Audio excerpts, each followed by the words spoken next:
Okay. Hello, everybody, and welcome back to Ink, Coffee, and a Side of Yogurt. Yeah, it's been a while, actually. Like, it's been 2 weeks now since I last did an inking stream. Last week, if you haven't known, like, I actually took a little break from inking, mostly because I was using that weekend to kind of spend some time with family and do a little bit of Christmas shopping here and there and stuff. So it was a little bit of a busy weekend. Yeah. But anyways, nice to see you all again. Oh, hello there, Meat Man. Nice to see you.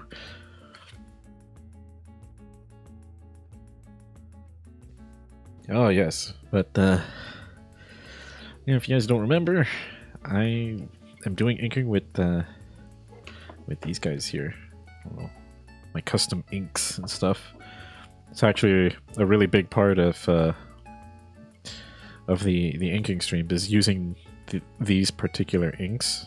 This is my color, basically. Like, if you've been following my art for a while now, like, you know, my digital sketches and all, they use this particular color, like a maroon, magenta type of color. Yeah, and I use that in almost all of my sketches and even in my line art too.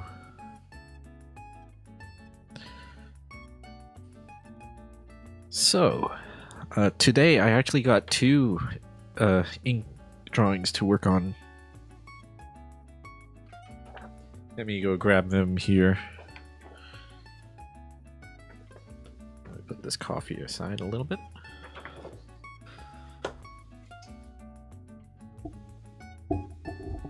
Oops. Yeah.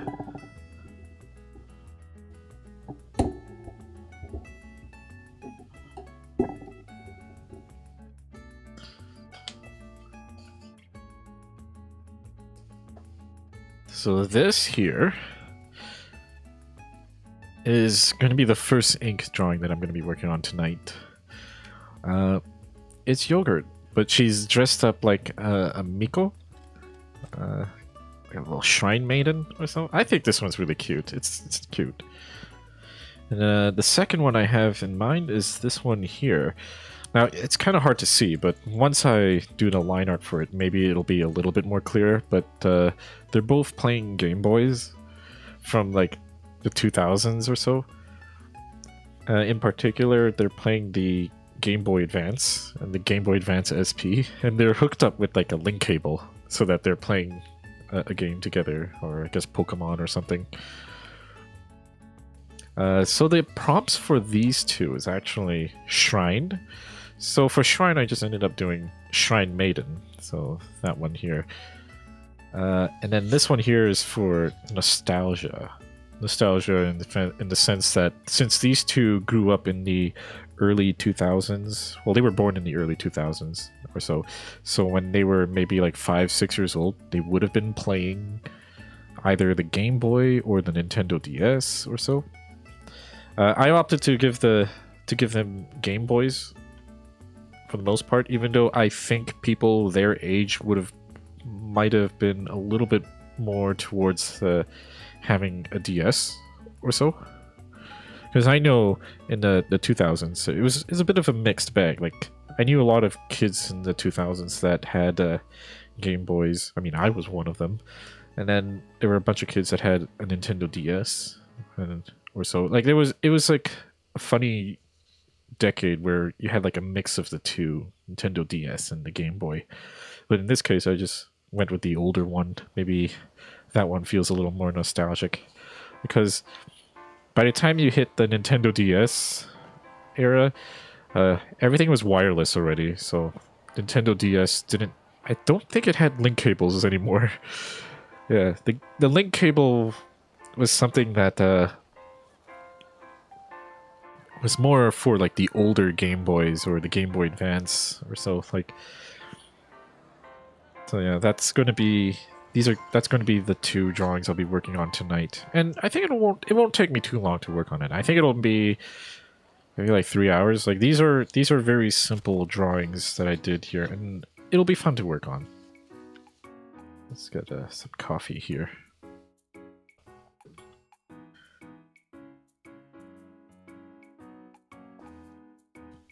Oh, it's still hot.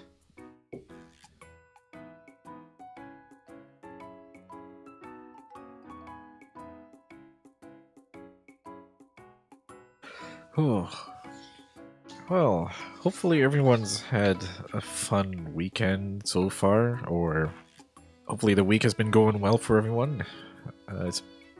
The Christmas season's coming by pretty soon here, so I know a lot of people will be busy around this time, mostly with like family, Christmas shopping, dinners, and get-togethers with friends and family and such. Like, I think some people will be a little busy. And maybe some people aren't that busy. Maybe they don't really have many friends, family to hang around together. Oh, hello there, Mustachio. Nice to see you. Welcome, welcome. Yeah, if it's your first time here for the inking streams, so Ink, Coffee, and a Side of Yogurt is my series of inking, basically. It's kind of like Inktober, but it's my take on it, basically. And it's supposed to be like a collection of streams and stuff. I do these little episodes here every week, typically. So I got these two to work on today. Now, I don't do it every week, by the way. Like, I say I wanted to do these like every week, but I recognize that I can't always do every week. So that's why I don't necessarily have a set schedule for these streams. It's just, if I have the time to do it, then I will do it. Otherwise, like, I'm probably busy with like real life stuff and all.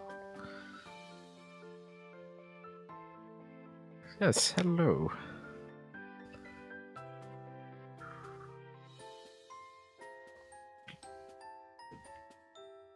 But yeah, just to recap here, my last ink drawing, somewhere in here. Yeah, so you can kind of see the previous drawings I did here. Unkempt. Let's see, beard. Pizza. Fall. Oh yeah, there's a bunch on this side here, but kind of like that. Alchemy. Music. Camera. Yeah. And, courage. This was from about 2 weeks ago, I guess. Yeah, 2 weeks ago. Then class. Yeah. That was done at the end of November there, so that would have been about 2 weeks ago. So I still got quite a bit left to go. Here's a list of prompts. So let me just go ahead and check off the ones that I've done here. So I know I finished class, that one's done. Today I'm going to be working on Shrine. And what's that other one here? Nostalgia. Where's Nostalgia? Oh, here it is. Okay, Nostalgia. Yeah, so those two I'm going to be working on today.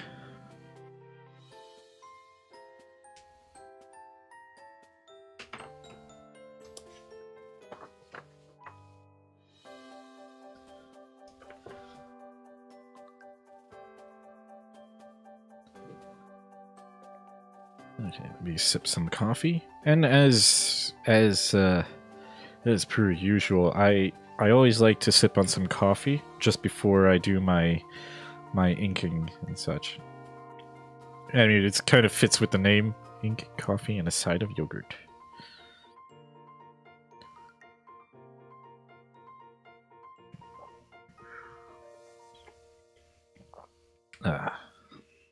It's actually kind of cold in my room right now. So over the last week, it has been pretty cold where I live.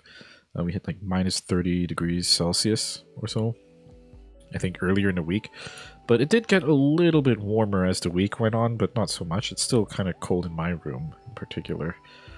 But that's all okay. I mean, at least as long as I have this guy, I'm pretty okay with that. Let's see. Let me take a look at this here.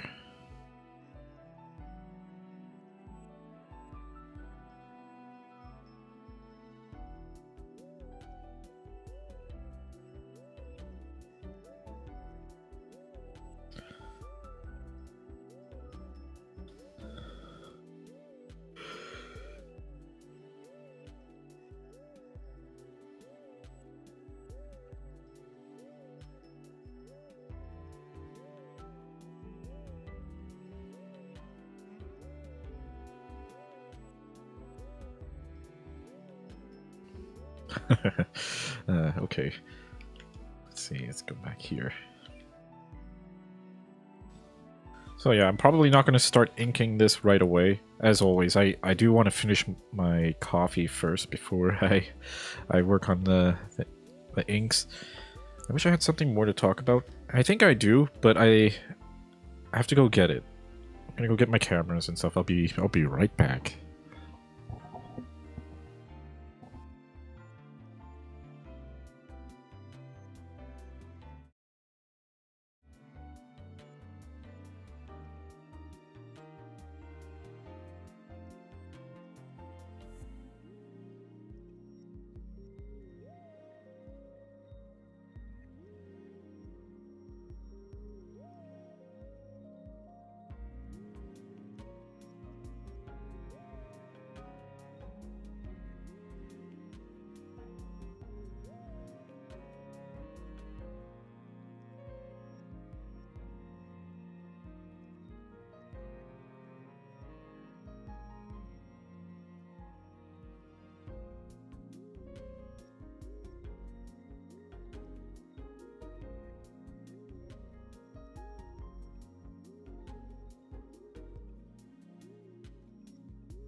Okay, I am back.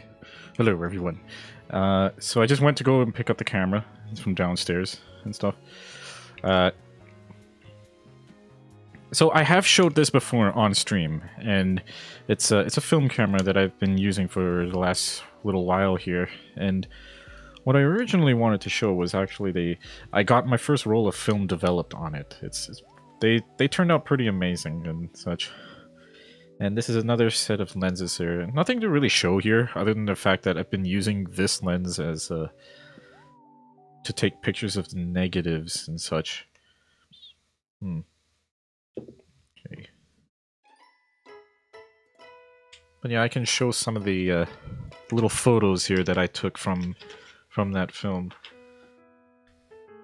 There's not really a lot here that I can really show off, but let me take a look. There's some here.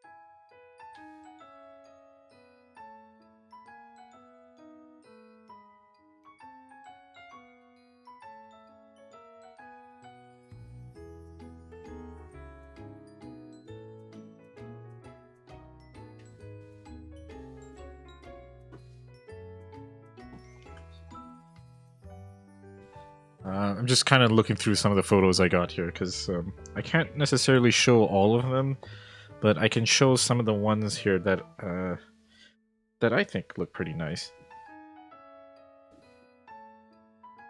It's kind of funny. It's sort of old school, kind of flipping through some of these prints here. But yeah, here's some of those photos that I took. So that one there, that one's one of the photos I took with this camera here. It's a bunch of stairs, I guess. Yeah, that's pretty nice actually. This one is of like a room in my house here where I keep some of my figures, and there's a chair and some plants and stuff. It's kind of nice.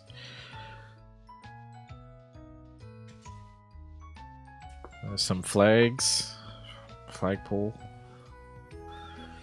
Now, I don't know if it comes across well in the camera, but there's a bit of a yellowish tint to the picture. Now, I think that's because of the film that I was using. Nearly every picture sort of came out that way. Like, everything was sort of yellowish, and it might be down to the film that I used. Nowadays, I think film, especially if you're looking at color film in general, I think a lot of them are old stock, so to speak. So they might be expired in a way. I'm not sure if they are, but yeah. This one here is a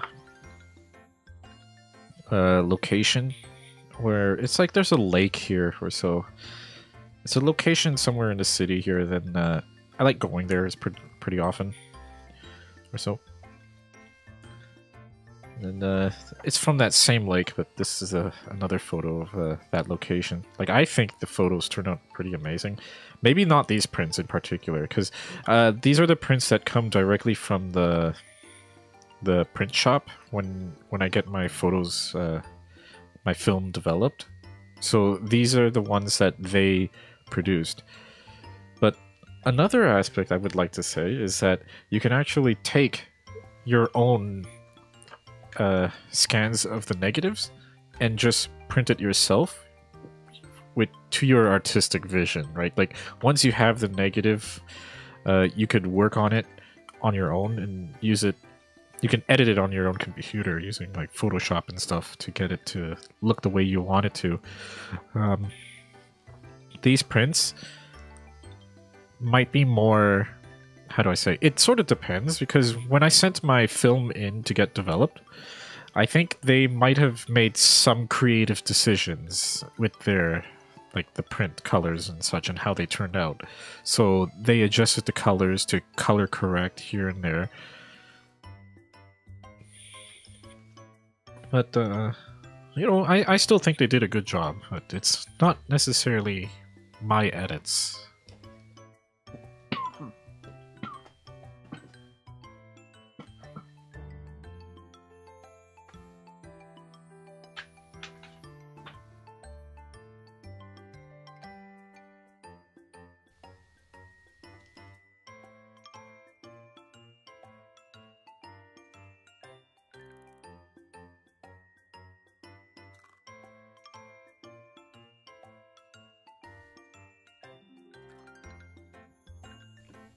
I'm just kind of wondering if I could show any of the negatives here. Let's see what's on here. There might be one or two I might be able to show.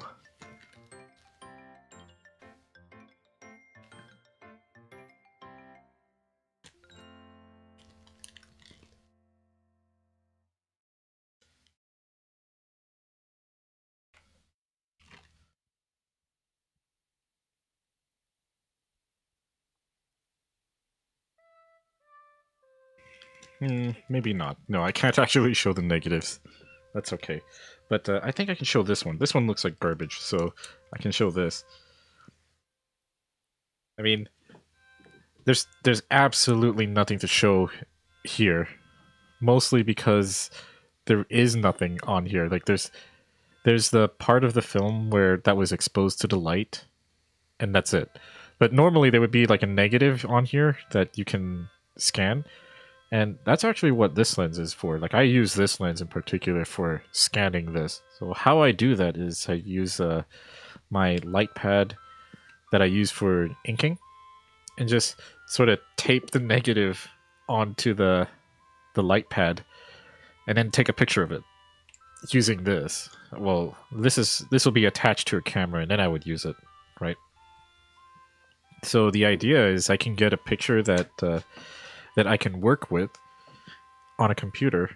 Let's see if I can find an example. Ah, here's one. Yeah. So like this. Like this is what I would take a picture of. So so once I have the picture like this, I basically can just go into Lightroom or whatever, Photoshop, and just invert it and edit the photo that way, right? And at least that way I can get my own pictures. Like I could adjust the colors in my way as opposed to however the photo lab does it.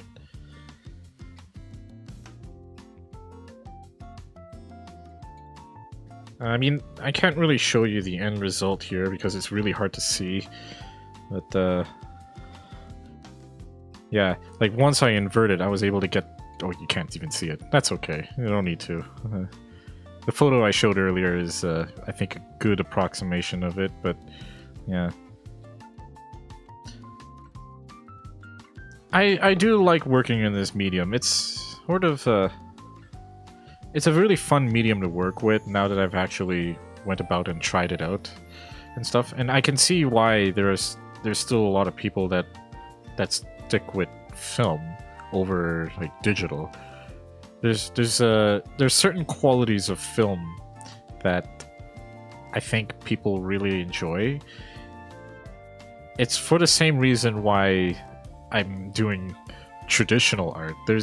Yeah, you can use a digital pen with a digital tablet to draw using a digital pencil and digital inks and digital paints, but it's sort of hard to match the actual paint, the actual ink and stuff. But the medium of film is basically you're using light to make the image directly on the medium of film, which is a little bit different than light making an image onto like a digital sensor or so. There's qualities of film that I think is sort of analogous to like an actual pen on paper as opposed to a digital pen on a digital display, right? If I had to say, like, they're both different mediums, if I had to say anything about that. But I still like it. But boy, is it hard. Like, there's a lot of times where I was thinking a little... If it felt like I was thinking too much about the picture I was taking with film, because every shot has to count, or it feels that way. Whereas with digital cameras and stuff, you can easily take like thousands of pictures in one sitting and not care all too much, right? Hold on, is that working? Okay, there we go. Yeah.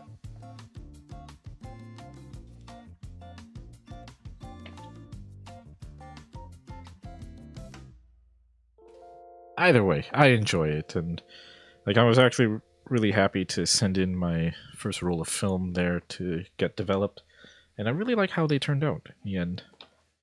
Like, I'm definitely going to do it again because I feel like there's certain pictures that I feel like I can take that has a sort of painterly quality. I think one of the pictures I took has that feeling, and it's hard.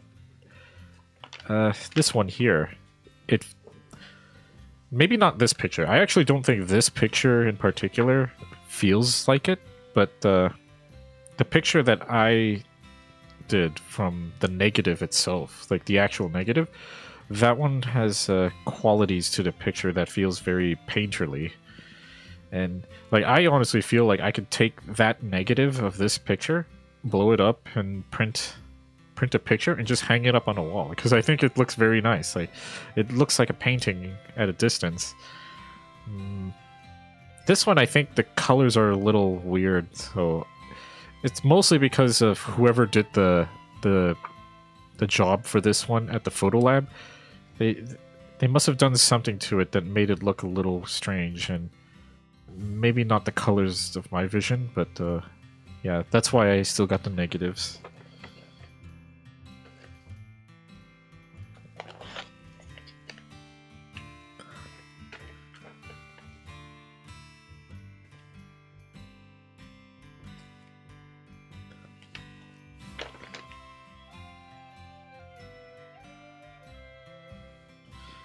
But yeah, this is a nice camera. I love using this.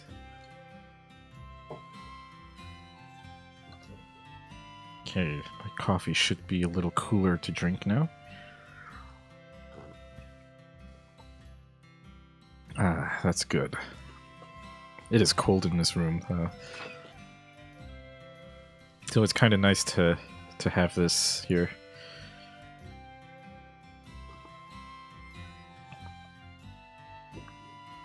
Oh, speaking of which, I actually bought a bellows for my camera. So, if you guys know what a bellows is, it's...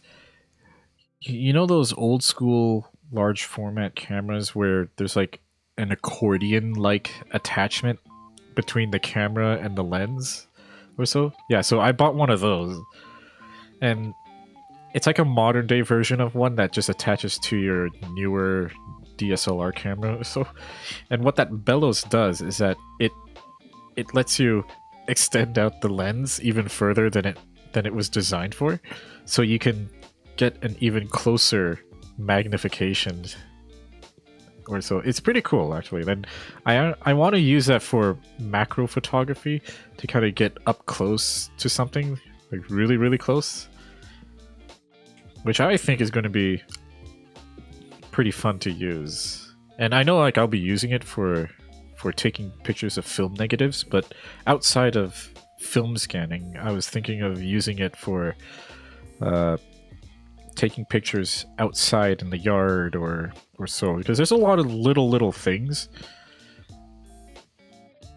that I think a lot of people don't really see very much. Like, you almost have to, like, go on a walk, stop for a bit, and just look down and see the things around you. Because there's a lot of little things that I think kind of goes... well, it doesn't really hit people's minds, and I think when you do, like, macro photography, it kind of brings that out a little bit more. So it brings awareness to those little things that... kind of like insects, for example, and the world that they live in. Like, I actually am interested in seeing that.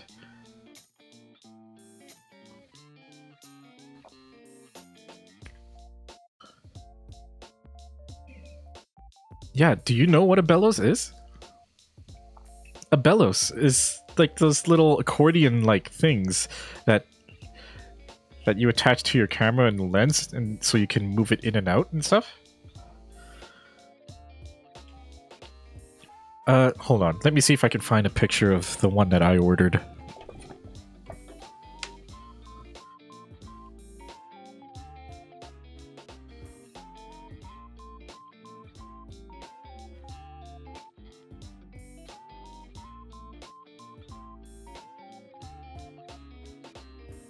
All right, so this is the one that I bought. It's like this. It's not very expensive. So it just looks like that, which I think is kind of cool-ish. Let's see if I can... Yeah, it just sort of attaches between the body and the lens, and you can use that to sort of literally zoom in closer and get the lens further away from the sensor, which is really good for doing like macro photography. I don't know if it's effective for like bird watching and stuff, but I know people use this for macro photography. That's one of the reasons it was sort of designed for, or so. And this is already a macro lens, the one that I got here. This is a macro lens already, but I'm thinking that if I attach this thing to the end of it, I can get a really close-up shot. Maybe not on like a microscopic level, but close enough that I can capture some of those details on like a bug or a leaf or something. I haven't tried it before, and I am interested in trying it. Yeah, like this little thing is, it's not too expensive. $60 to me is well, let's like maybe like I can probably make that in a day, less than a day. It's not very expensive. But well, okay, I shouldn't say that because I know like when you get into cameras and stuff, like one can just keep buying accessories forever, and they'll be broke within a month if they just keep at it. So like, yeah, I can buy this, but then I could also buy that. I could buy this. I could buy this. Yeah, and yeah, you know what? I was actually considering this or like 100mm macro lens, which is even more expensive. That one's like 100 plus for like a vintage one or so. But then I considered, yeah, so I found out about this one and I thought, oh, well, might as well use this because I already have a macro lens and I don't want to buy another macro lens.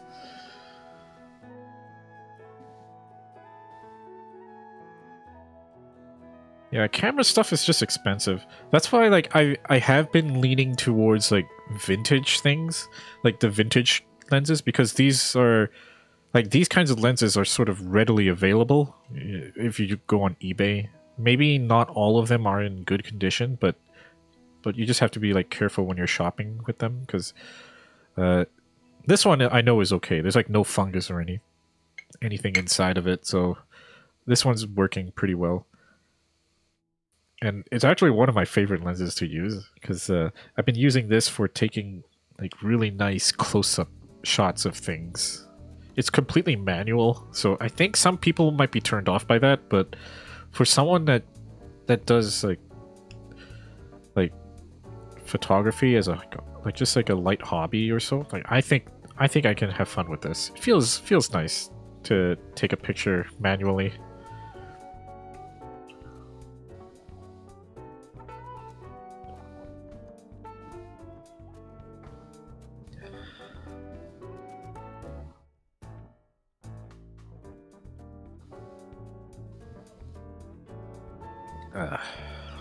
Almost done my coffee, and then I can start work on my inking here.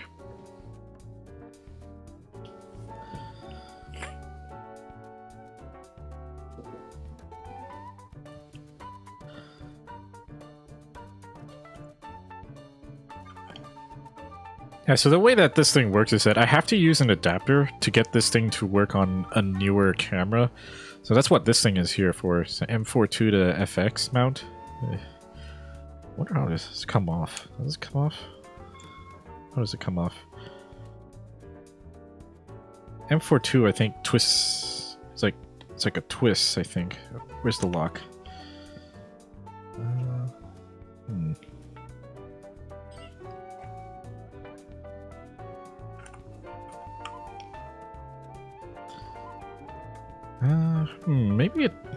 Maybe I'm just.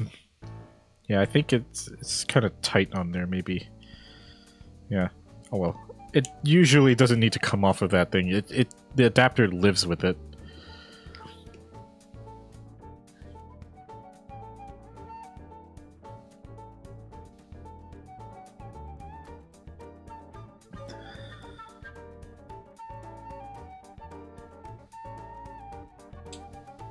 Coffee stream, yeah.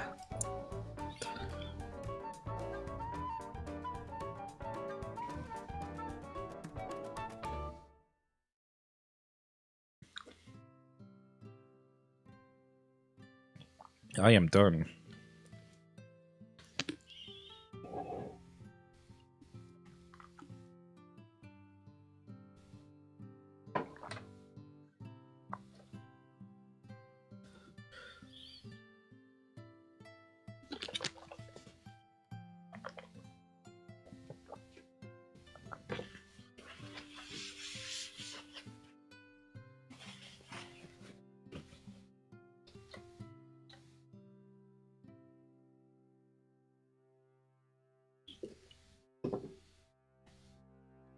Okay.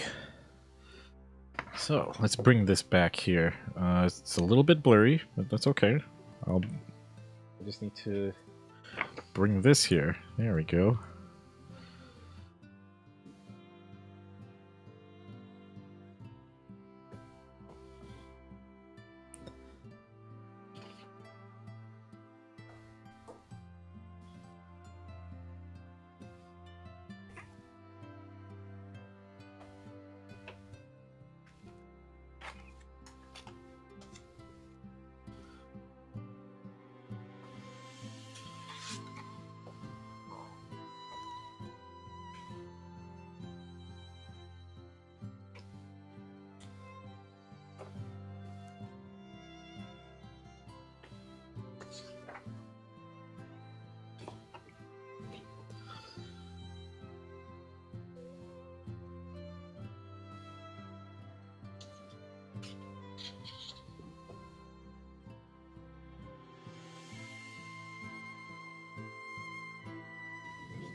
Okay, there we go. So now we can see this.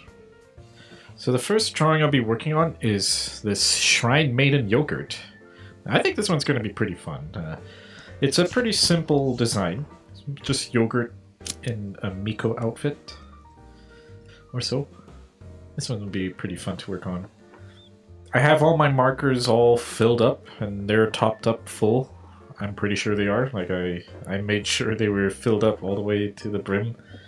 And this one here I think it's got quite a bit of ink in it left, so yeah, there's that. Yeah, okay, so let's go ahead and get started with the inking here.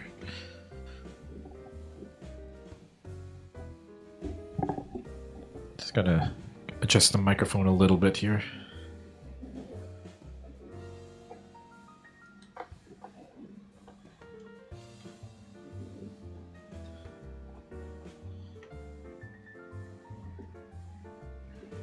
Okay.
Oh, hey there, Yatsmugi. Nice to see you. Yeah, how you been? Yeah, I'm bringing on the ink stream. Inking here.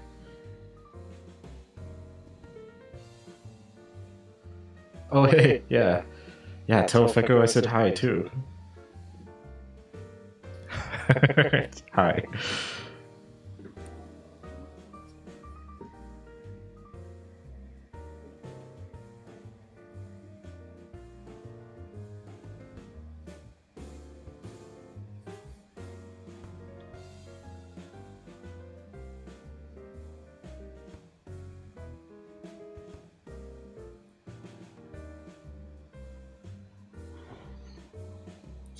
Okay, I think that looks pretty good so far for the face.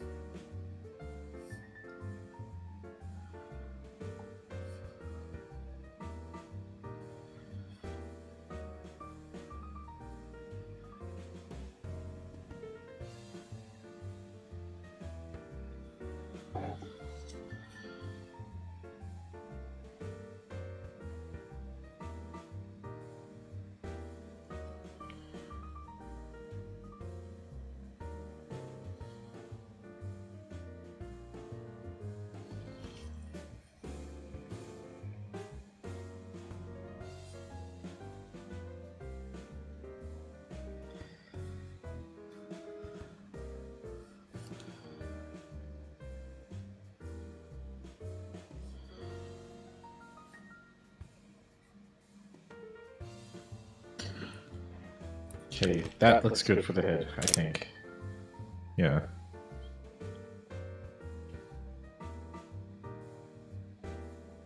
Yeah, I think this one will go by pretty quick. Again, I think the inks that I got for tonight, they are a little bit on the simpler side. Not quite as detailed.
Alright, so for this thing, I think I'm gonna probably it's probably just freehand it instead of using a ruler.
Oh, hey there, Jampack. Nice to see you. Yog's delivery service.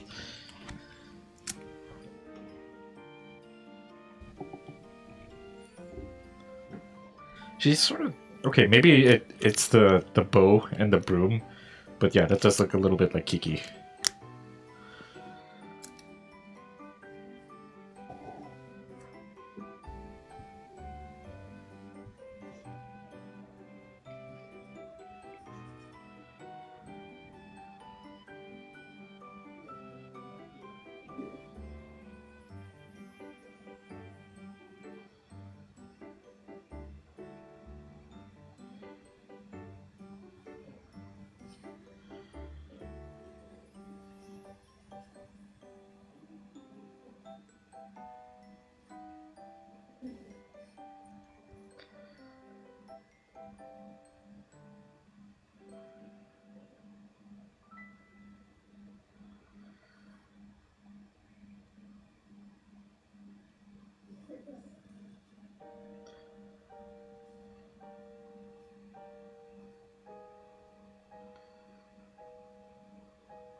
Okay, I think that looks pretty good. Let me just turn on the lights here for this.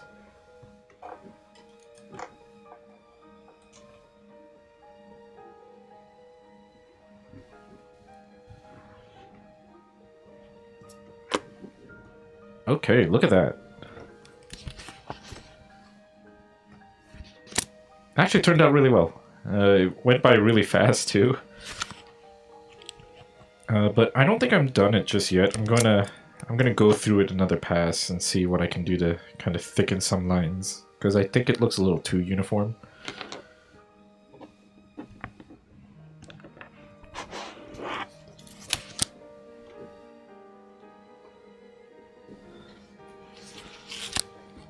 Okay, let's go.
Alright, I think that looks pretty good. Yeah, I like how this looks. Okay, so the line art I think is done. Now it's just a matter of coloring this. Just trying to remember here. I think R2 was what I was using for the face. The skin and the hair. Okay, yeah. So I already preloaded all of these markers already, so I don't think I will be needing to refill them midway through, because these should have like, these should be full of ink right now.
Oh no, it's echoey. I know why.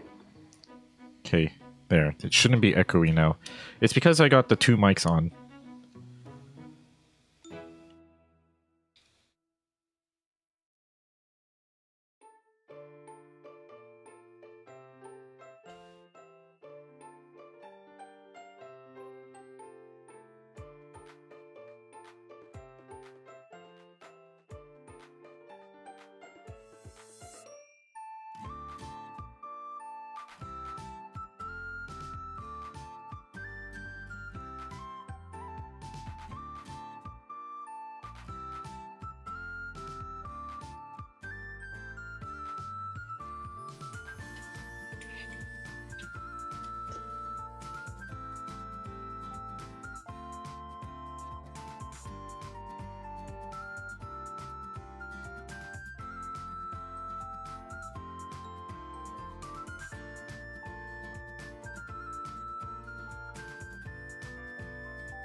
Alright, there we go. I think that's, oh, wait. No, I'll save the broom for later. I might color that in with brown or something. This one.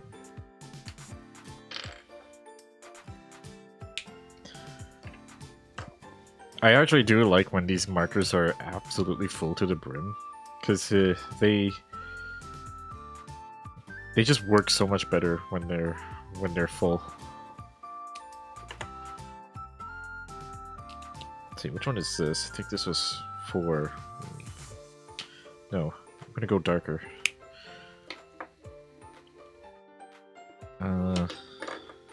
This one?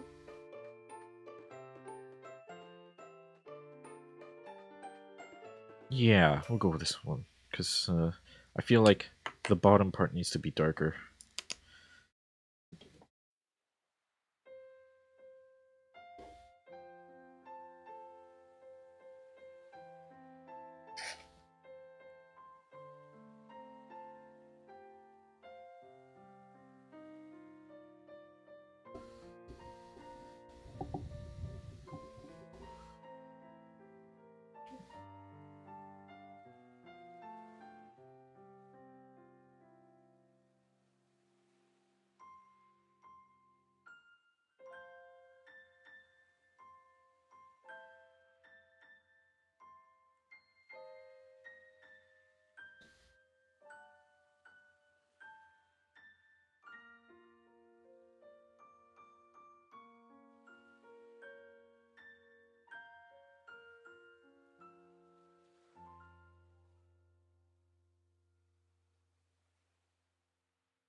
There we go. That looks good.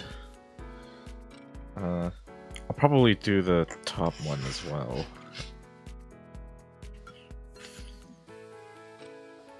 Actually, no. I might color that something else, maybe.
That looks good. I like that.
Okay, so let's see, what else can I do here?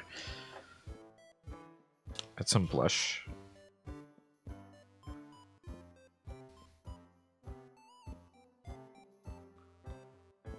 Okay, so that's that.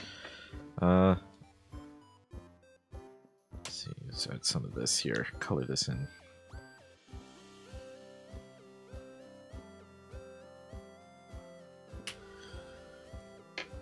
Okay, so I think I might want to color the broom brown and her hair tie thing. I'll color it maybe something red.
Okay, then I'll go, let's use one of these dark colors here.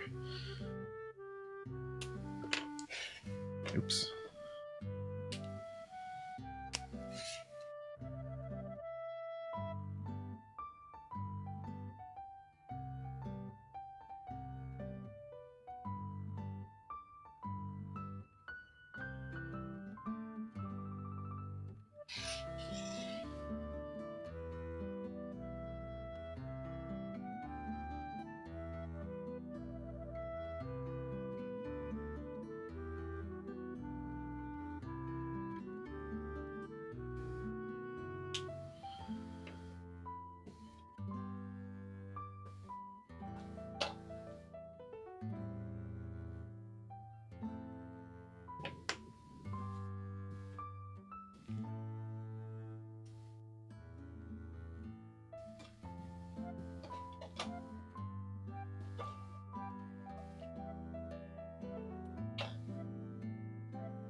All right.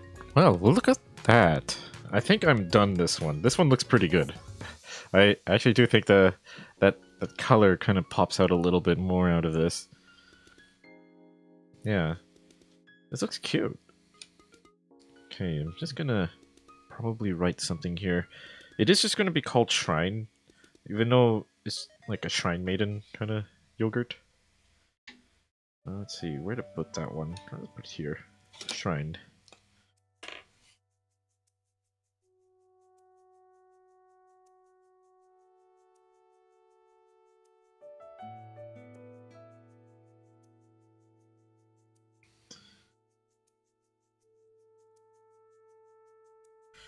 Shrine.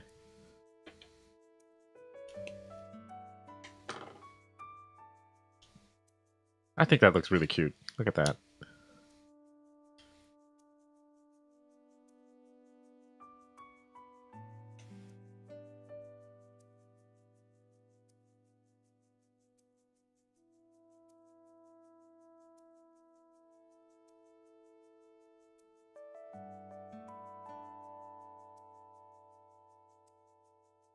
And there we have it. Okay. That looks good. I like this one. Cute. Here, let's you get a bit of a close-up here.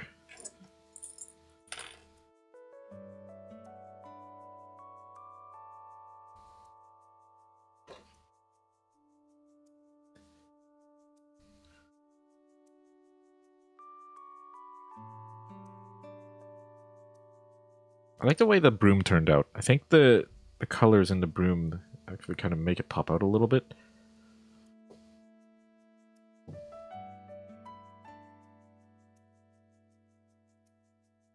Yeah. And there was a nice simple piece. And the next one is actually going to be just as simple. So I don't think that one will take very long either. Let me show you here.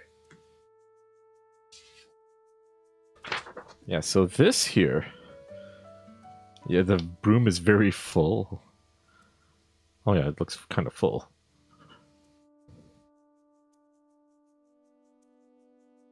Yeah, so this here is the next picture that I have in mind.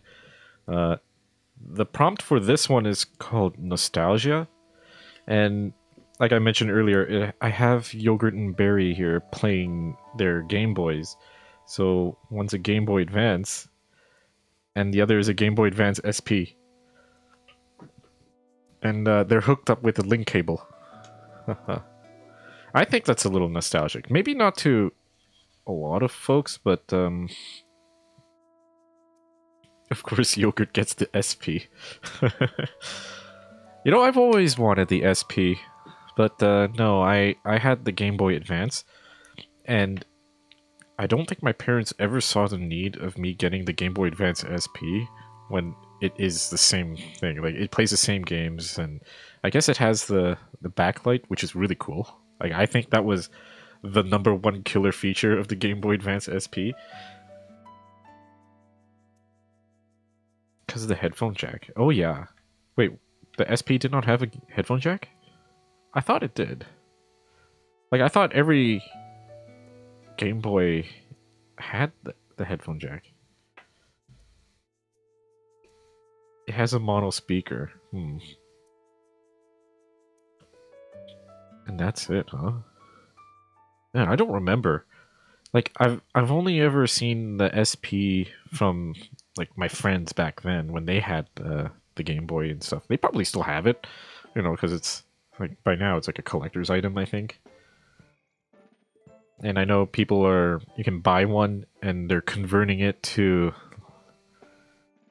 I think they're converting it. I actually don't know if they're converting it and upgrading it and stuff. Because I know nowadays you can do that. You can just buy the shells, you can buy a new screen, you can buy new batteries and stuff, and basically trick it out. Yeah, but anyways, Yogurt and Berry, they're 2000s kids. Like, they were born in the year 2001. So I think by the time they got a little older, they would have probably played something the equivalent of the Nintendo DS, not so much the Game Boys, but I opted for them to play the Game Boys instead because the 2000s was sort of like this transition phase, like between the year 2000 and 2010, which would have been the generation that would have played a mix of both Game Boy and Nintendo DS, right?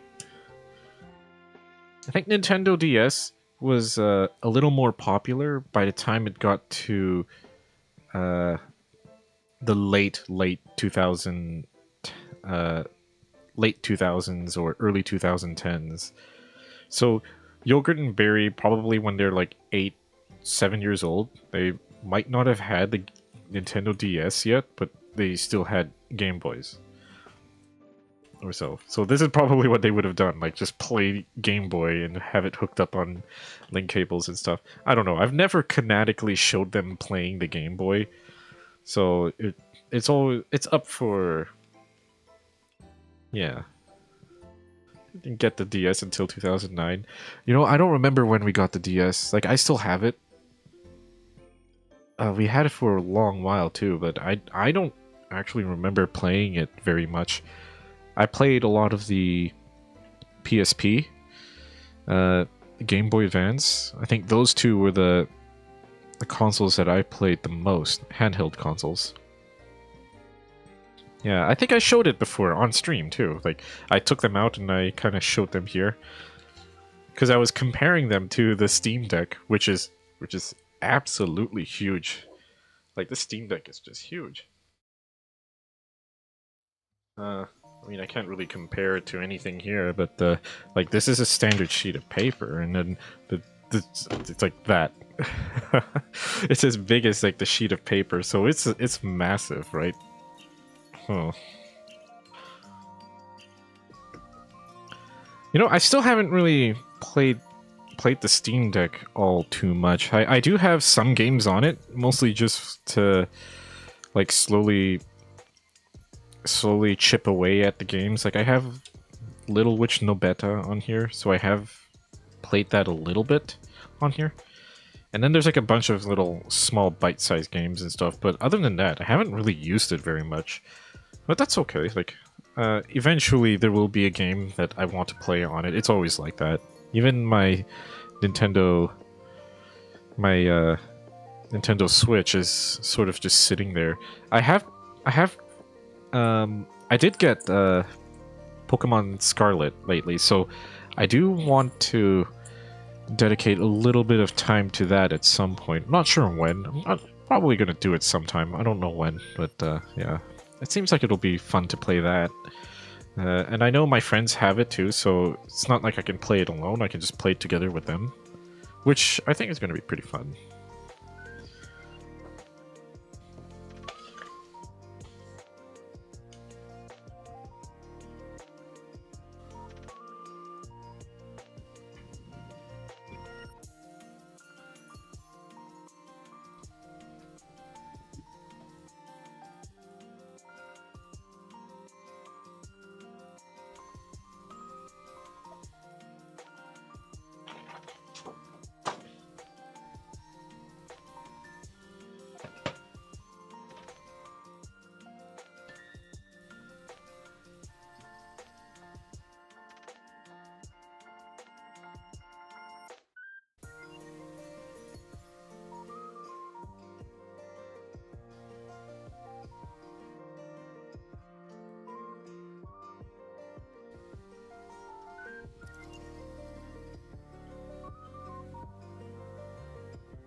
All right.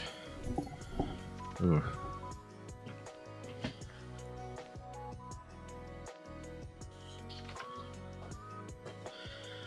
So,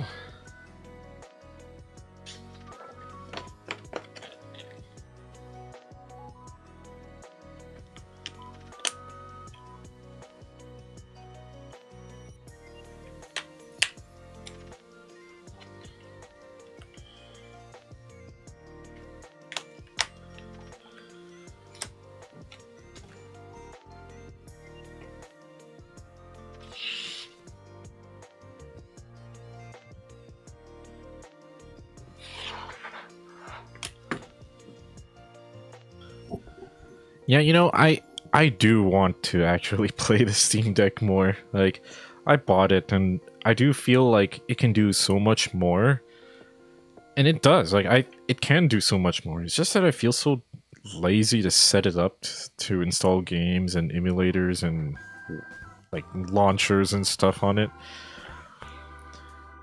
I like normally I just use it to play whatever Steam games I have on there. Like if there's a Steam game I have that's been on the backlog a little bit longer, so I would install that game and play that. Like, but nah, there's not really a whole lot of games I have on there that I would play. Maybe just like Little Witch No Beta so far, and I think there was like another one that I have. I have Hellish Court. Oh yeah, Hellish Court is actually pretty fun. Like that one's a lot of fun. I'm actually hold on. You know what? Let's do it. I want to try it. Like I know I know I'm supposed to be doing like the inkings, but I don't know. I thought about Hellish Court and now I want to try it. Yeah.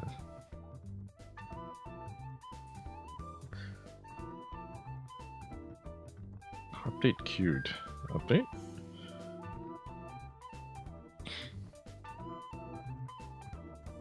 I don't know if you guys have heard of this game, but like I did stream this a little bit and I thought it was pretty fun. And it's like like a nice bite-sized game to play. Like you play it for like 5 minutes and you're done. And then you come back to it later and play it again.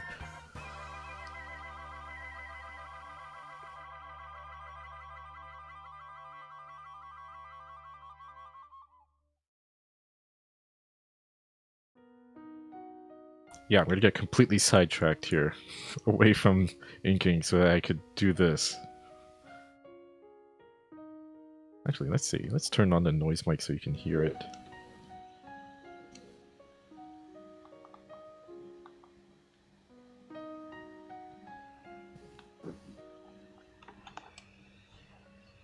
Oh yeah, there's also that issue where sometimes the games don't run, but I can never be sure if it runs or not.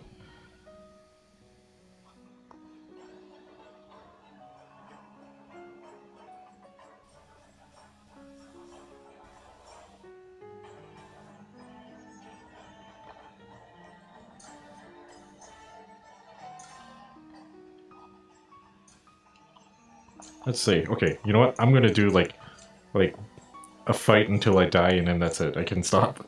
I'm gonna get completely sidetracked here for a little bit. Let's play. Let's see. What's a fun guy to play as? Let's go with this guy.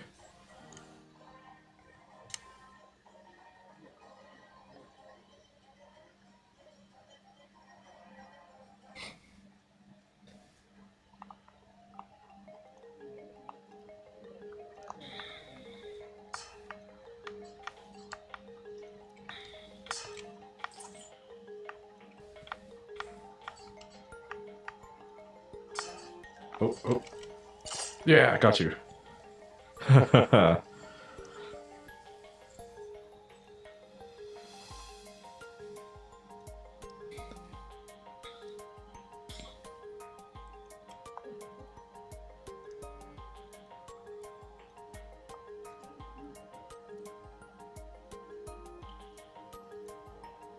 Oh, same guy. Huh.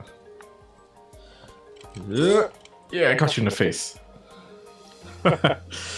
Yeah, and that's what I mean by like this game is like nice for like just quick matches and then that's it. Like I don't have to commit too much time to this one. You just do your sword fight, you beat the guy, and or you die, and then that's it. You're done the game. I know they're supposed to add like stories and stuff to this, but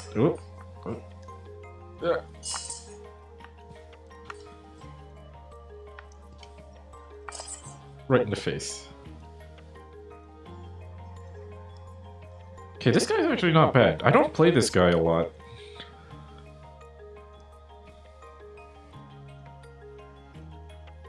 Has been playing for 4 hours already.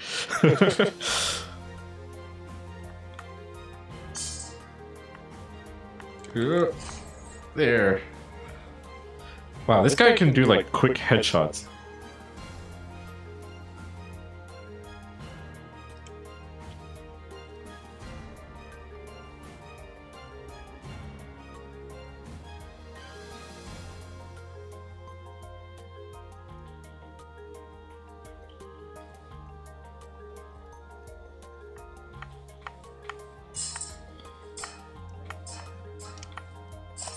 Oh yeah, right in the arm.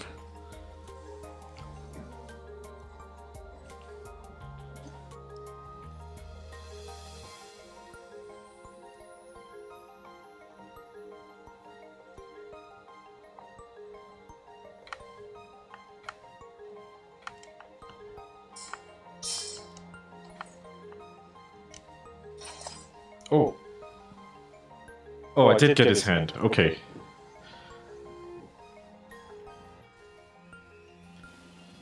Yeah, I guess it's like ink, coffee, and a side of yogurt and some Steam Deck, I guess.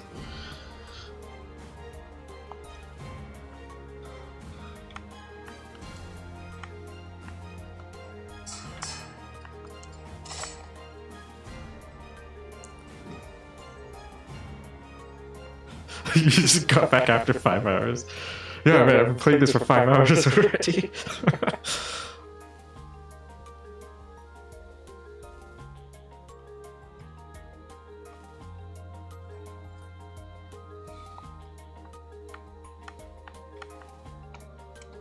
Oh.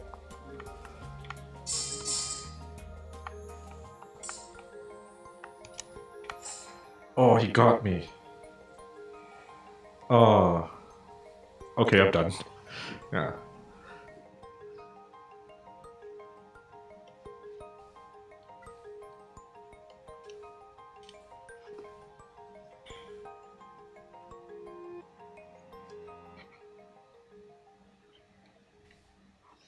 The fun thing is that that game is remote play together, so I could play it with anybody as long as I friend them on Steam and stuff, which is kind of cool. I probably can play against one of you guys if I have you on Steam or just add you on Steam and stuff, and then stream that.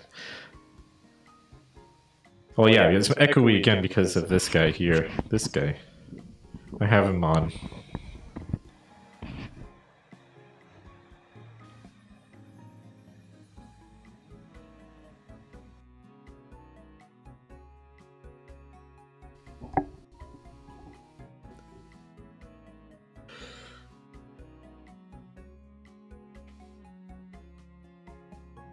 Okay, so back to this.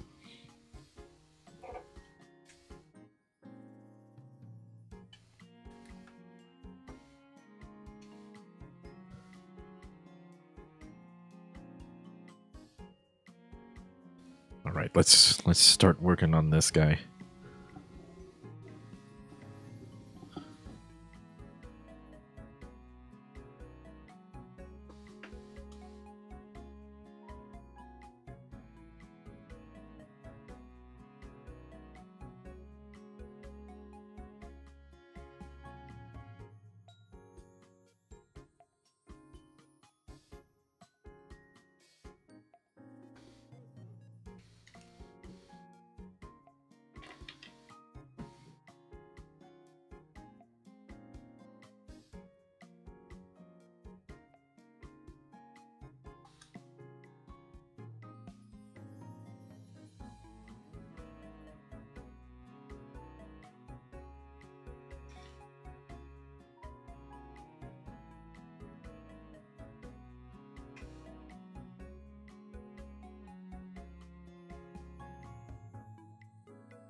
Oh, I've been doing pretty alright.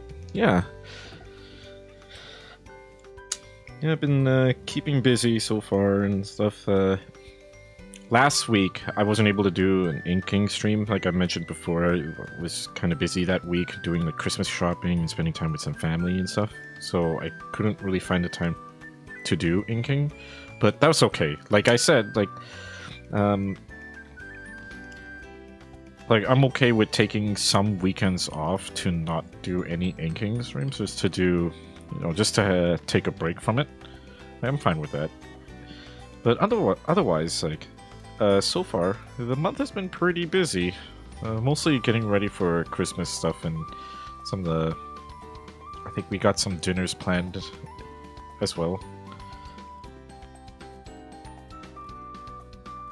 And I did buy a lot of gifts for family members and some friends too, so I'm pretty happy.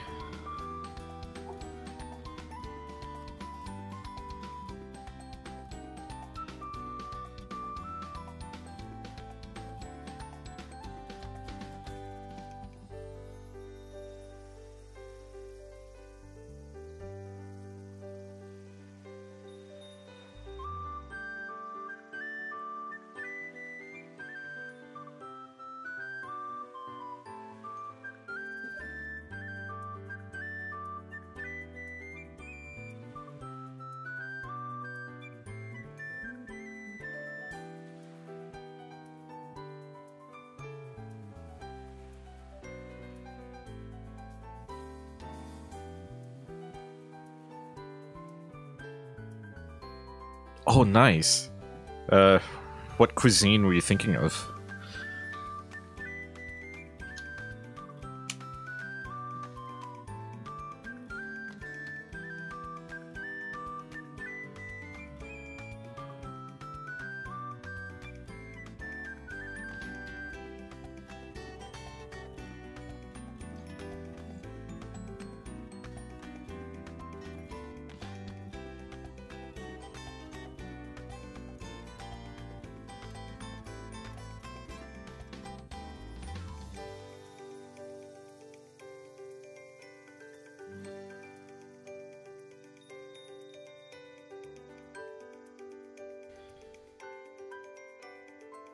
Oh, that's good. Nice.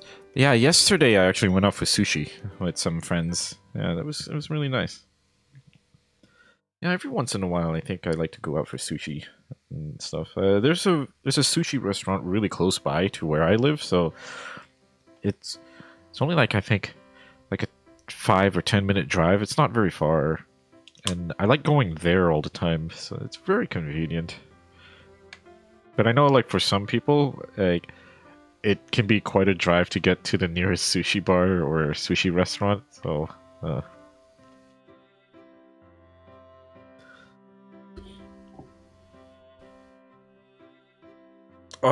yeah, I think it's like that everywhere where there's sushi. Sushi in general is pretty expensive, but for me, I'm good with like a roll, and then that's it. Like a roll, maybe some chicken, and what else? Yeah, usually that's enough because like a roll is pretty filling.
Nigiri and sake with your bro. That sounds like it'll be nice. Yeah.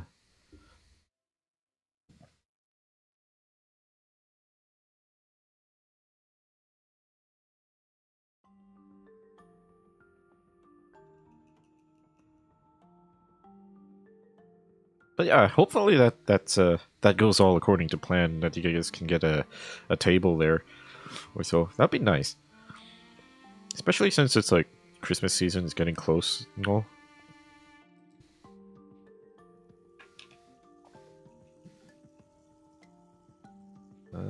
Yeah, gotta switch the pens here.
Okay, let's see how this looks like.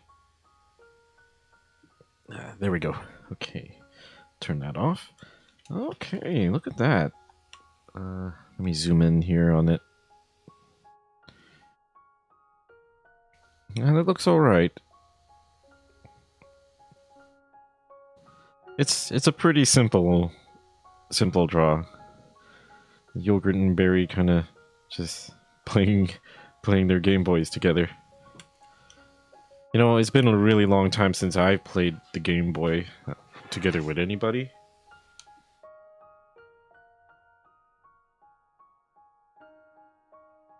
But, you know, I do look back at it, and I do feel fondly about the Game Boy and that era of games.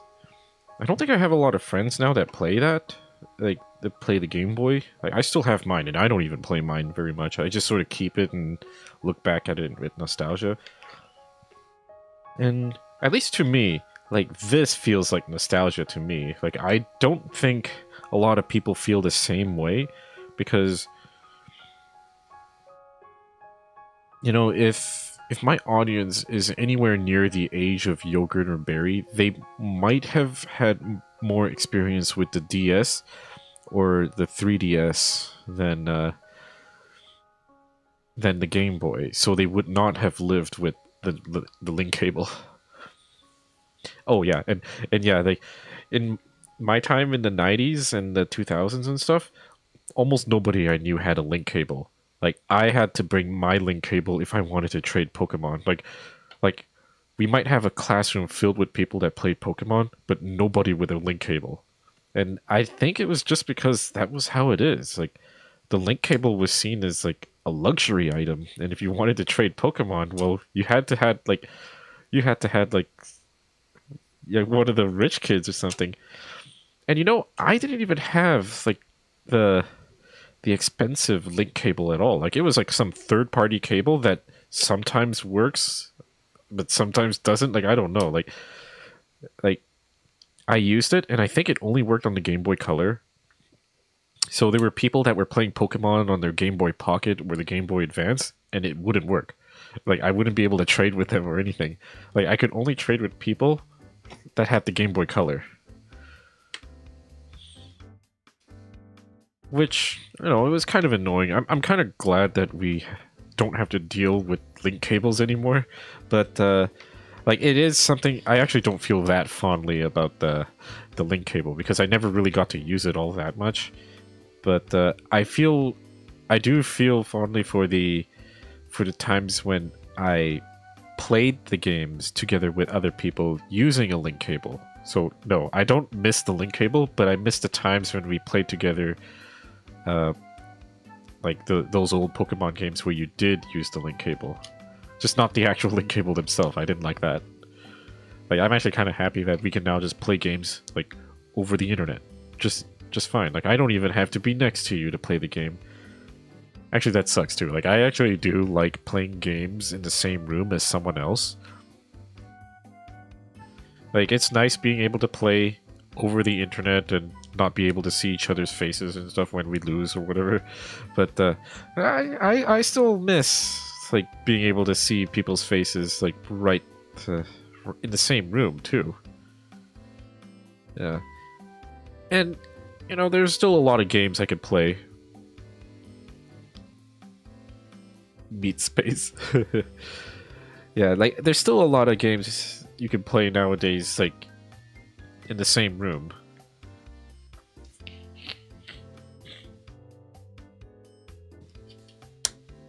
So it's not like that style of games just disappeared. No. Okay, let's do this here.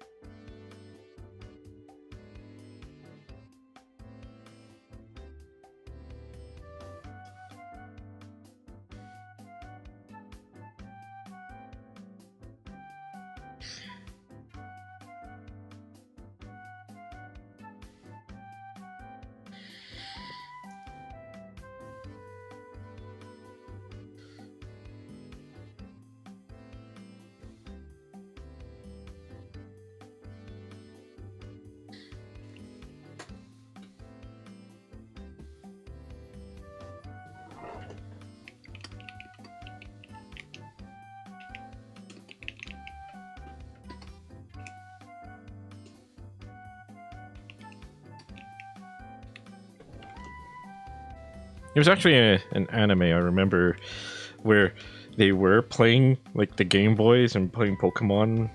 I'm trying to remember what was the name of it.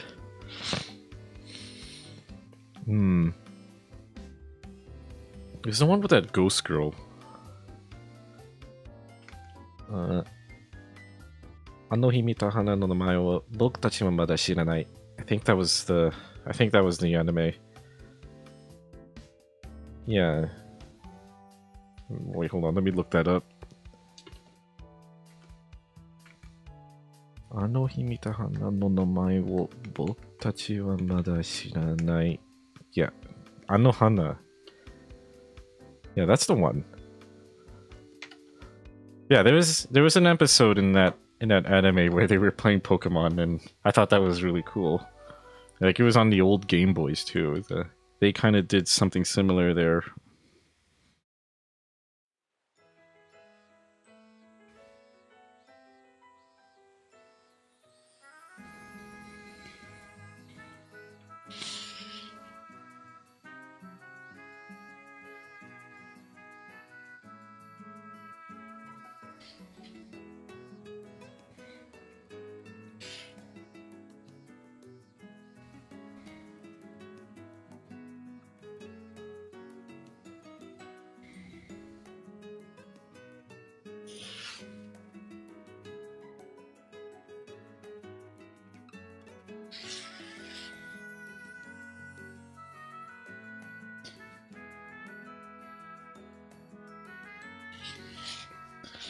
You see, at the time when the anime came out, the Game Boy was considered nostalgic to people who, like, I could tell like where their target audience was, like their general age group. It's supposed to be like my age group that they're targeting with that anime, and I mean it worked. But if you were a little bit younger, like say you're 20 or 25 years old right now, you would not feel the same way that I did when I watched that anime, because it was just before your time, like just off by like a couple of years or so. Like it wouldn't have been a thing where in the past you played with link cables and stuff. So I think at the time it was a good anime for that target audience. And it's just that now, if you were to show that anime to like the modern audience or so, like I think it'll only capture. I don't know. I think younger folks will still enjoy it, because it's not like the Game Boy is that old. I think it's old enough that you might still comprehend it.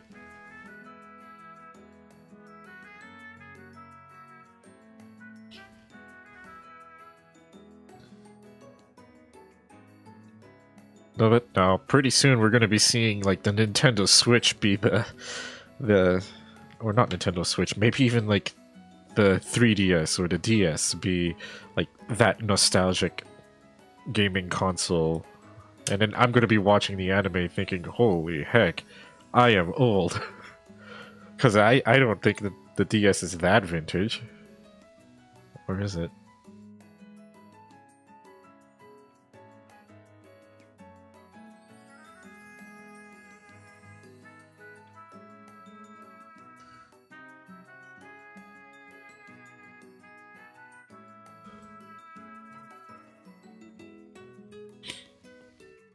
The Wii DS nostalgia phase? See, I don't think that is nostalgic to me, because, like, it came in pretty late in my childhood. I think I was already in high school by the time the Wii and the DS came out.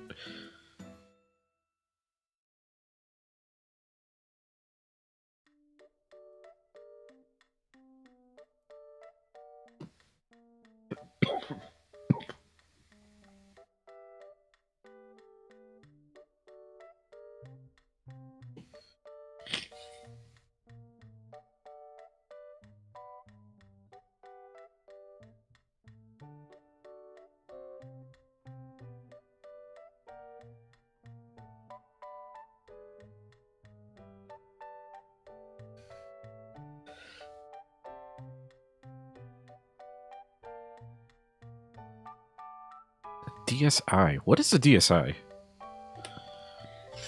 Was there another DS that I wasn't aware of?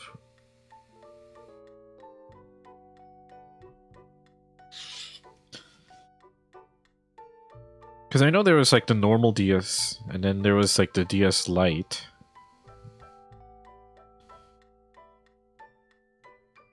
It's a DS with a camera and an online shop. Oh. Huh.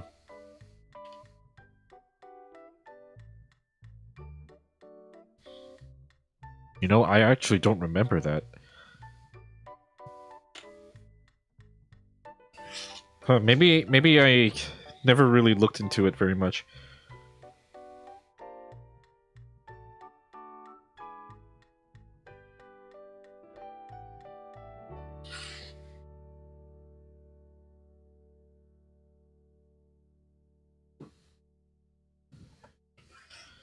The DSi. Hold on. I want to look that up.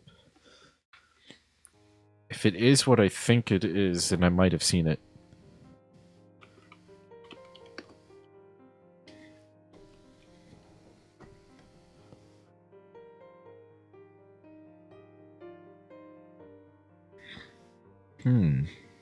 No, actually, Yeah, this must have completely...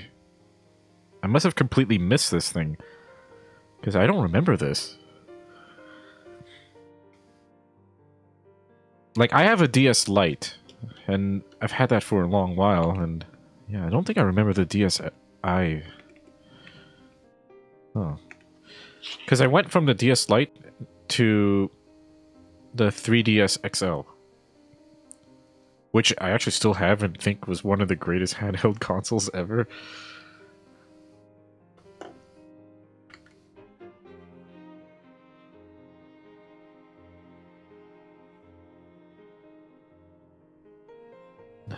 Oh, the second Shantae game was on it. Okay.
Yeah, see, that was what I was thinking of too.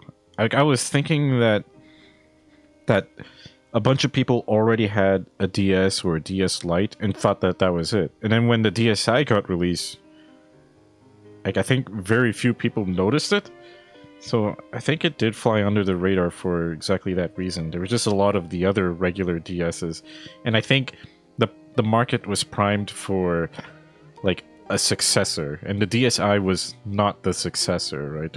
Like, that's where the 3DS comes in. The 3DS was the successor that took over after that, and I think that's actually what happened. Like after the DSi came out, the 3DS came out pretty shortly after that, correct? I think it wasn't a very... Like, it might have been only a few years difference, I think. Oh, Flipnote. I missed that. Flipnote was great. My friend used to do a lot of animations on that. Kind of like what happened with the new 3DS. Oh yeah, the 3DS that I have is technically the new 3DS XL. I forgot about that. Was there a regular 3DS XL? I actually don't remember.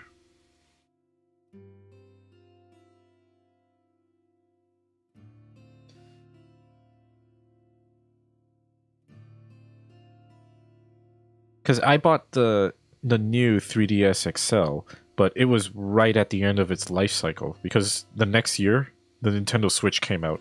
So I only had the new 3DS XL for 1 year where it was considered new, and then the next year the Nintendo Switch came out, and then that was like the next great thing. Like, I didn't regret the purchase because by the end of the day, I bought the 3DS as like to play a lot of the Pokemon games that were on the DS, that were on the 3DS, and I used it for that.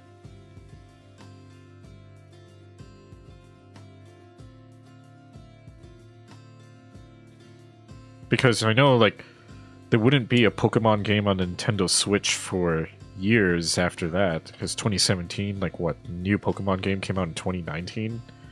Sword and Shield? Well, I guess if you count... Was there any other game? Yeah, Let's Go Pikachu and Let's Go Eevee, I think? Yeah.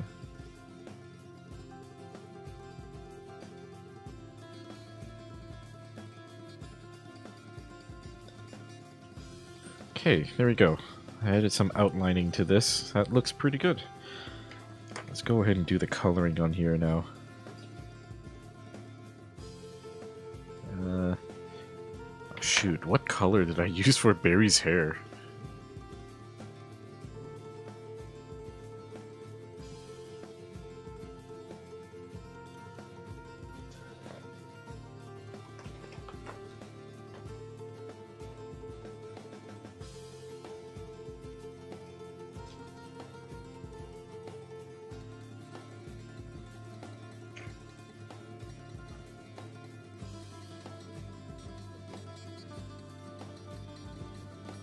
Okay, I remember now. So I actually used this one. This color for Barry's hair. But I'm not gonna do that one. Let's do their skin first here. You bought a Wii U in 2013? Your first brand new console you bought with your own money. Oh dang, the Wii U. You know, I was actually pretty sad to hear what happened to the Wii U, because I actually do think... Because wasn't it... shoot, what was his name again? One of the Nintendo CEOs or something? The producer? It was one of his last consoles before he passed away.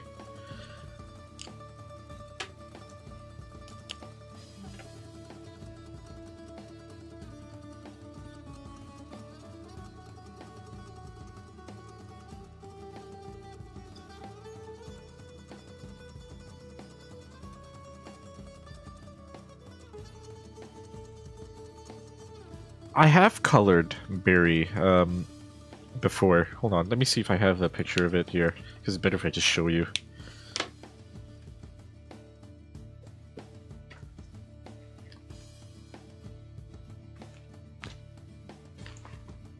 Here. Boo. So Barry is like spooking yogurt here.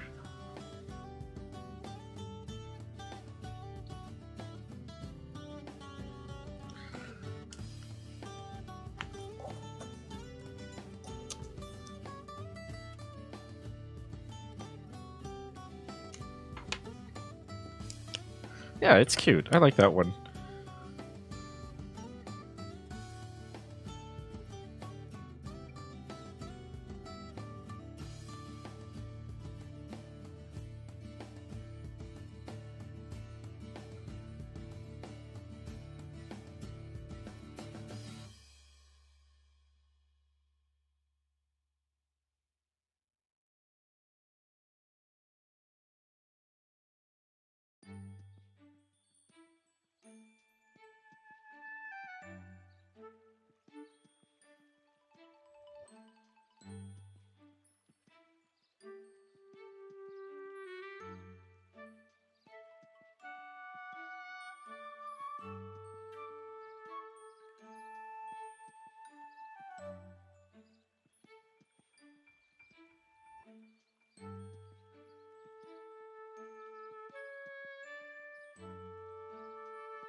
Censorship. Oh, yeah. Now, I think that's because it's a Nintendo, but I don't know.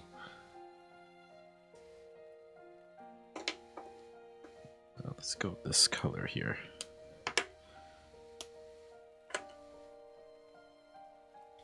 I never had the Wii U. The only time I've ever seen it in action was probably at my friend's house. We played it a couple times, like, for Smash. I don't remember what Smash was on it.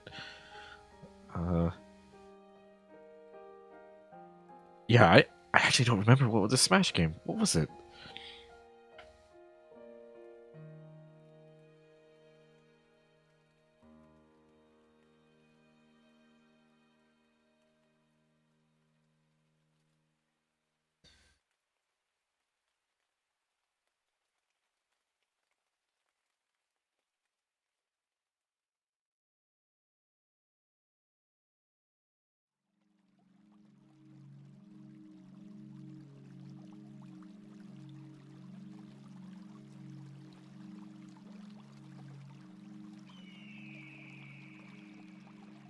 Smash for Wii U? You just call it that.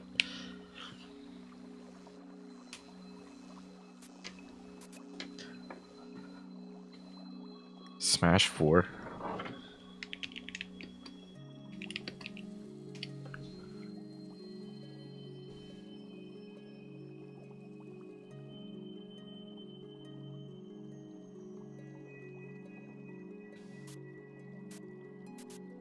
Oh, what? It was actually called Super Smash Brothers for Wii U? I thought it had a subtitle to it. Huh.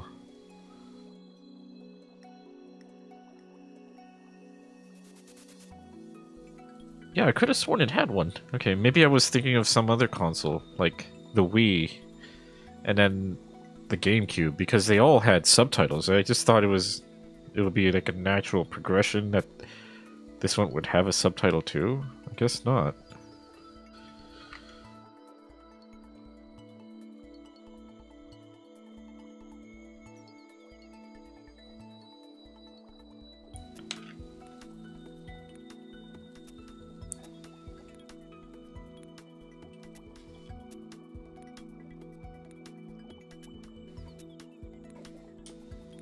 Yeah, I would have thought it had a subtitle. I thought it would be called something else, but yeah.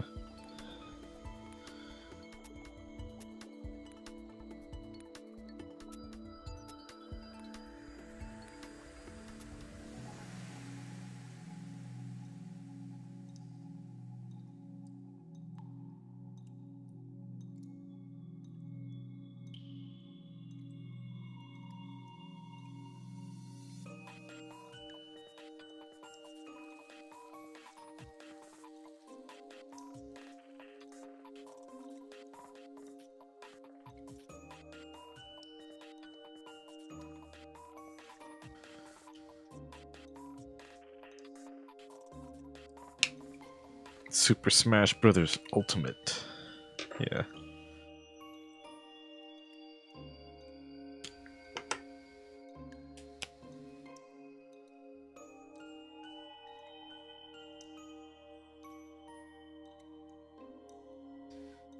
Yeah, I never really understood it, but that's okay.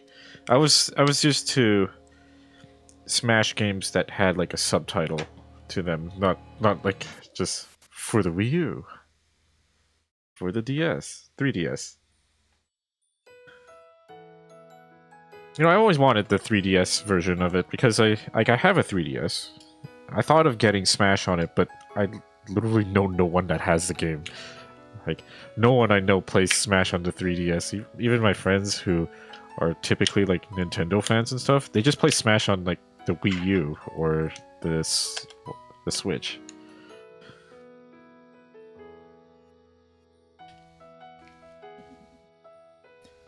But then again, I kind of thought, well, I guess that's a good call because I don't want to destroy the little analog stick on the 3DS.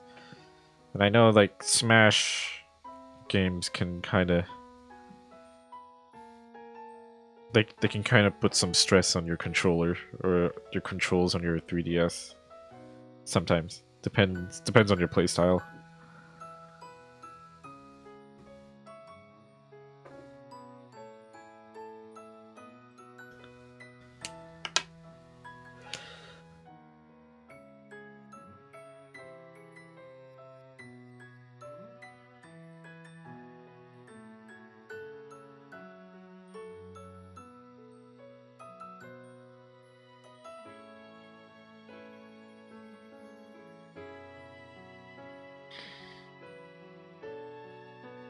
A trophy list, yeah. Can you even go back to do it? I think you can. You still do it or no?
The Wii U bringer.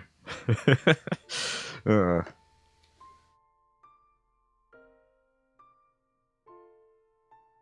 there was an anime club at one of the colleges around here that I used to go to when I was still in university. Yeah, and I think one of the guys there did bring the Wii U to the classroom there so that we could all play. I don't know. I was always the art guy because at that time I had already published, I think, 1 or 2 books or so. So I was sort of hanging out with the artists at the anime club. It attracted a few there.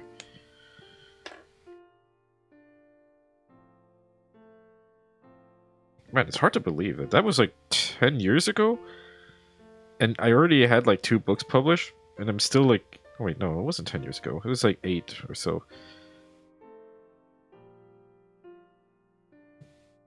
Yeah, it was quite a while ago.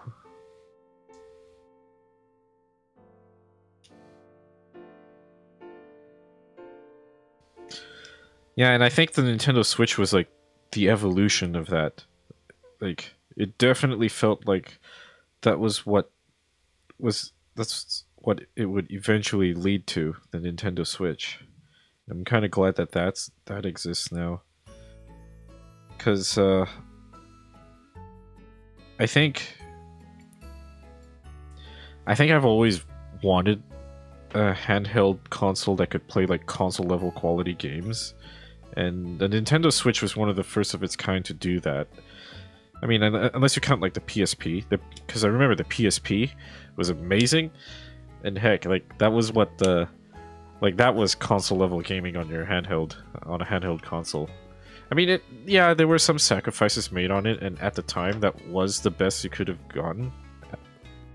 But the Nintendo Switch kind of really brought that home, and I guess the Wii U kind of gave you a taste of that. I think, was the controller wireless? It just kind of fed the video of the game to the controller wirelessly. Was it wireless? I'm pretty sure it was. Yeah, I think it just streamed the game to the gamepad, if I recall.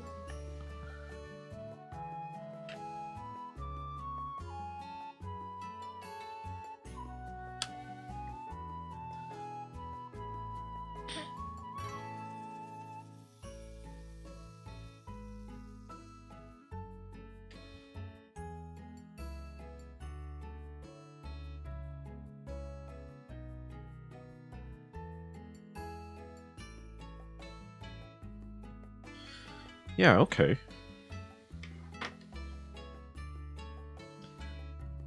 with no noticeable lag. See, that's amazing. Yeah.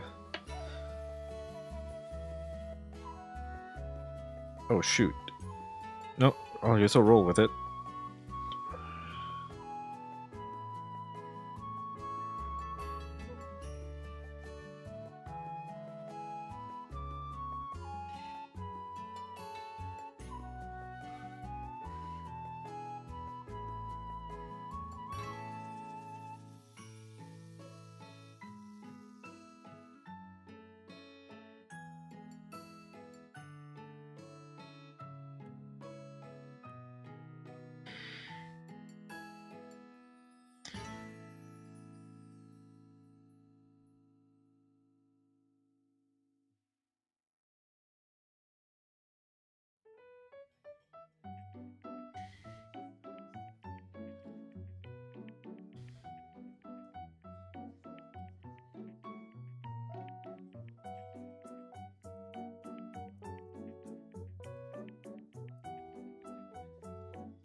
It only had 2 gigs of RAM? Really? Huh. Because I know the Wii U came out in the... Like, it came out around the time the PS4 and the Xbox One was out, if I recall. Like, that would have been... Like, I would have thought that it would have been, like, at least similarly spec'd. Huh. 2 gigs of RAM. Doesn't seem like a lot.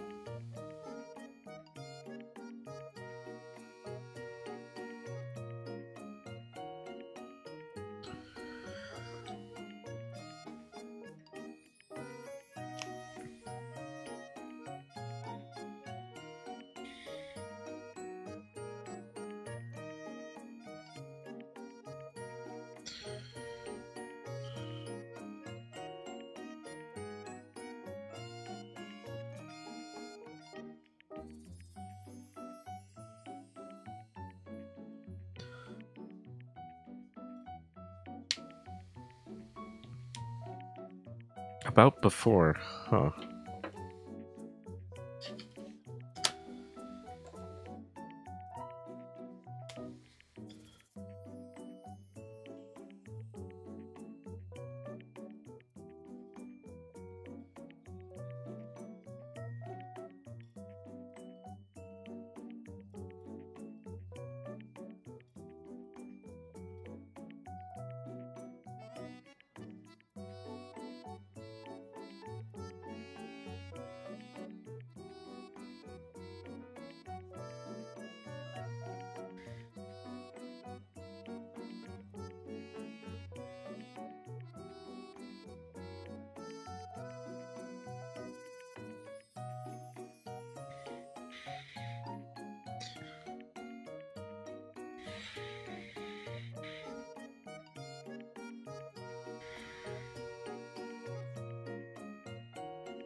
Okay, dang, that's actually a lot older than I remembered it to be. Wow. 2012, 2013? Yeah, I would still be in, I would still have been in university So that is actually pretty far back than I thought. Okay. Like, I could have sworn it was a lot more recent than that, but no, I guess not. It's even older.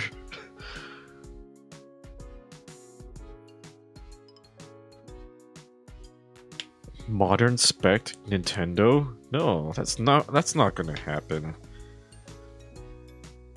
Nintendo has always been more about, like, I don't know. Like, they always have to try something a little bit different. And I kind of get that. They're a little bit more on, like, the innovation of side of things, I suppose. Because the Nintendo Switch, by all means, it was not like a very modern spec console, but it was like a groundbreaking handheld console. And I think that's what it was going for instead. Like, because there wasn't really anything out there like the Nintendo Switch at the time.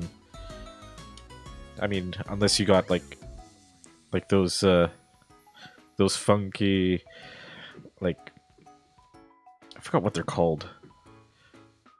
Like those really mini PCs, like, in like a handheld format. I forgot what they're called. Like, I thought they were cool at first, but no, now I look back at it and think, like, I don't think I would use those.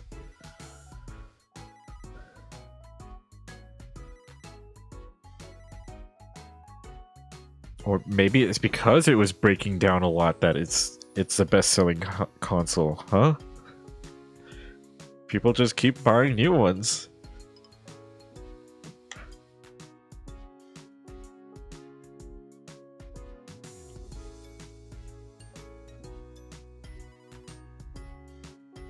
Yeah. Yeah.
You know, the Wii is...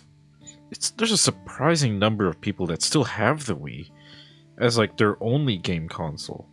I was talking to some of my work colleagues, and yeah, they still have a Wii, and they let their kid play it and stuff. Like, I thought, what? That console is like a decade old, even older. But, yeah. I mean, I think it's just such a widespread console. Like, everybody and their grandma has one, so that's probably why they still have one and they let their kid play it and stuff. It is timeless, yeah.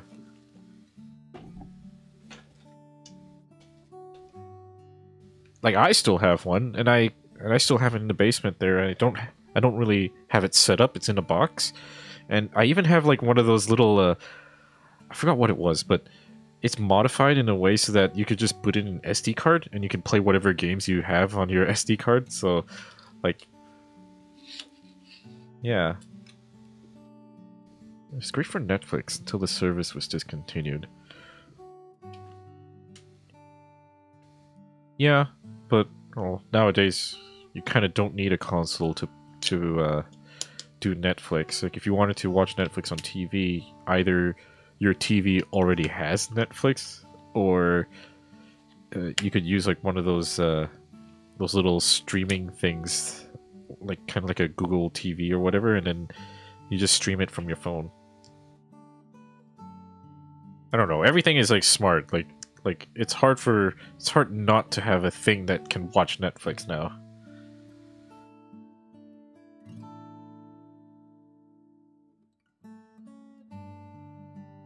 Yeah, yeah, I figured. Yeah, because I know at the time, not everybody had like a smart TV, so a Nintendo Switch was actually a nice console to use to watch Netflix and stuff.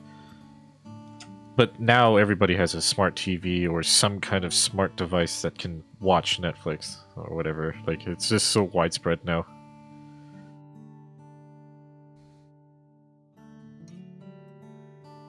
Yeah, I actually still very much like to do that, like a console or whatever. Well, by my uh, by my TV, I have a little PC that I built. I think I showed it a couple times on my Twitter or something. Where I think it was on my Twitter. I actually don't remember where I showed it, but I built a mini ITX PC that's like it's a full-fledged PC, so it basically runs whatever I want on it. Like it can be a smart TV, but at the same time I just use it to stream like anything off my computer there.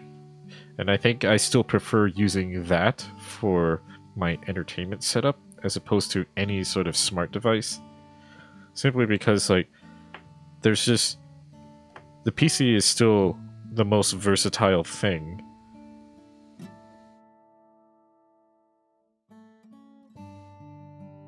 Heck, I could do like VR, play down there in the living room. VR. Actually, it's been a while since I've done a VR stream. Like, I usually do like my VR streams in the living room with that gaming PC, but yeah, I haven't really done so, and I don't think I can do it now because like that's where we have our Christmas stuff set up. So yeah. Oh, you're getting an index soon. Nice.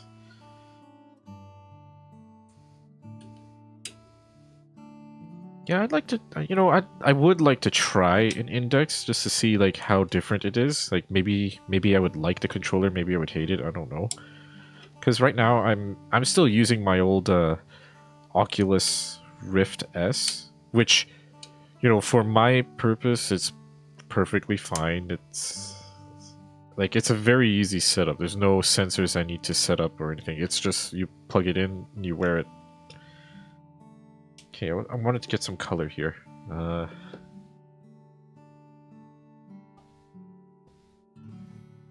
Lavender. So Barry has uh, the purple Game Boy.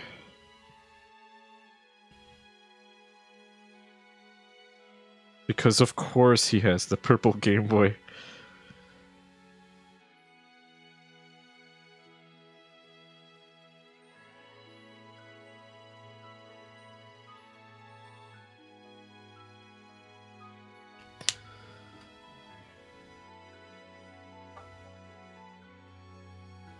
And then he has I don't know what the red version is, Fire Red or something. He has red. Just give it red.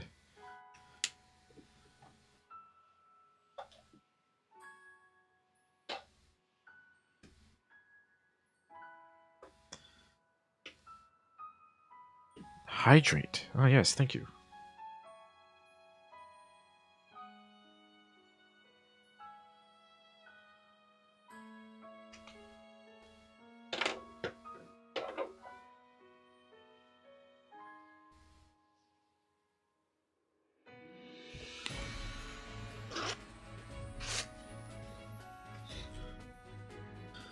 Let's see. What's this one here?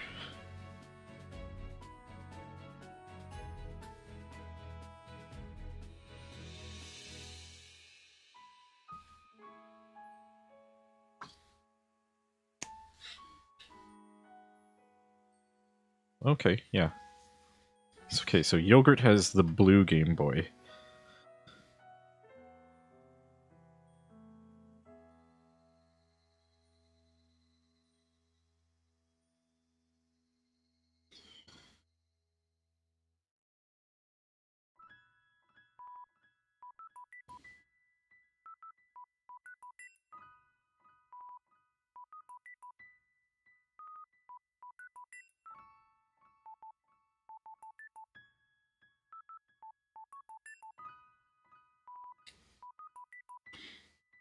The blue edition. Actually, I don't know what it would be called here.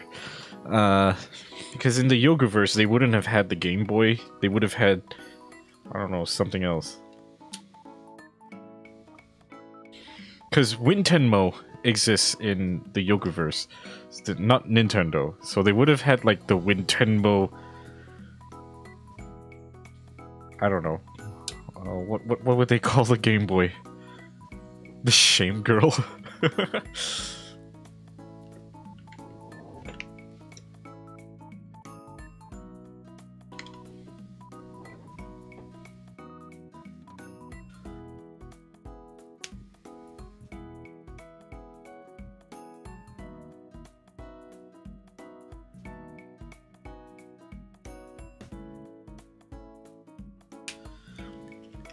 But yeah, these link cables, I don't miss them at all.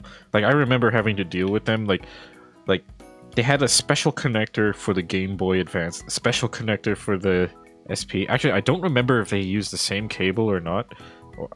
I know, like, the Game Boy Color and the Game Boy Pocket, and in the original Game Boy, they all had their own unique cable, so you couldn't, like, use them with another model. I thought that's stupid, but yeah. I think, no, it was definitely a plot to get you to buy more cables.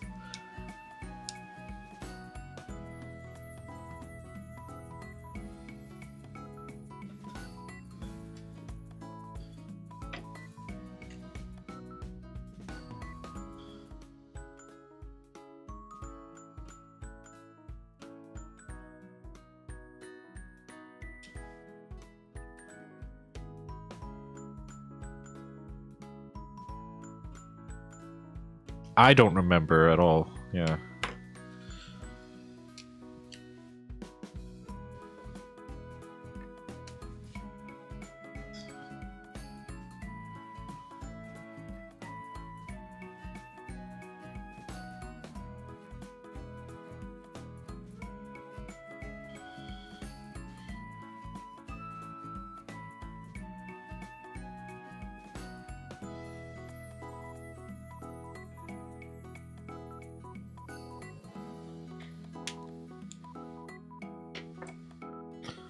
Okay, I think that's done. Huh, that looks pretty cute. I like that.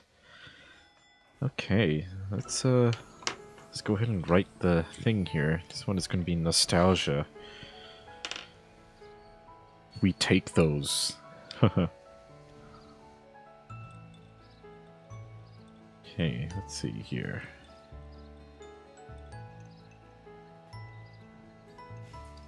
I love how Yogurt's Game Boy pops.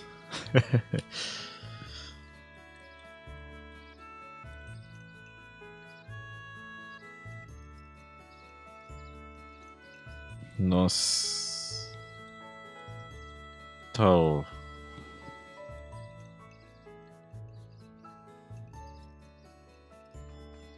Yeah.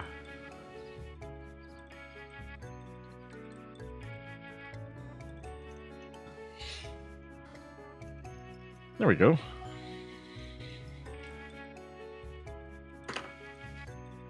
Okay, then we sign this one off here. Yeah, right here.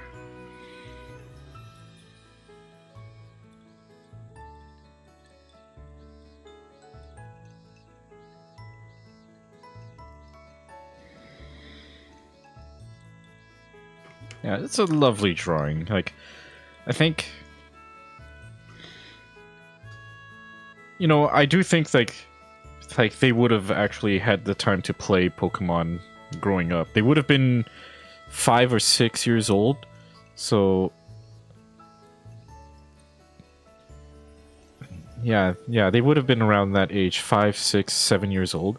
They would have probably had access to the Game Boy Advances at the time, and maybe play Pokemon as well. Because I do remember, let's see, I was in high school around the time when they would have been old enough to play Game Boys. So yeah, they might not have been like super competitive or anything like that since they were still a little young and trying to learn it and all. But they definitely would have been old enough to play those games. Because there was that transition period, I do remember, like, the Nintendo DS was still technically too expensive, and also a lot of people still kept their Game Boys at that time, or the Game Boy Advance SP.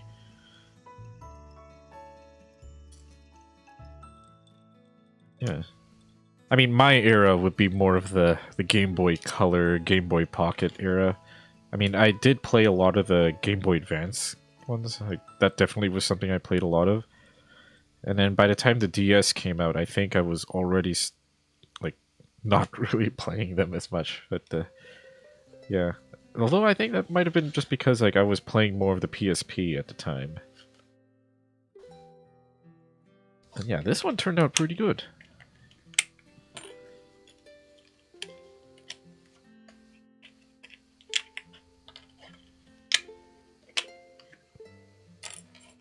Okay, so tonight has been good. It has been productive. And yeah, so far the stream actually did end up taking 3 hours to do.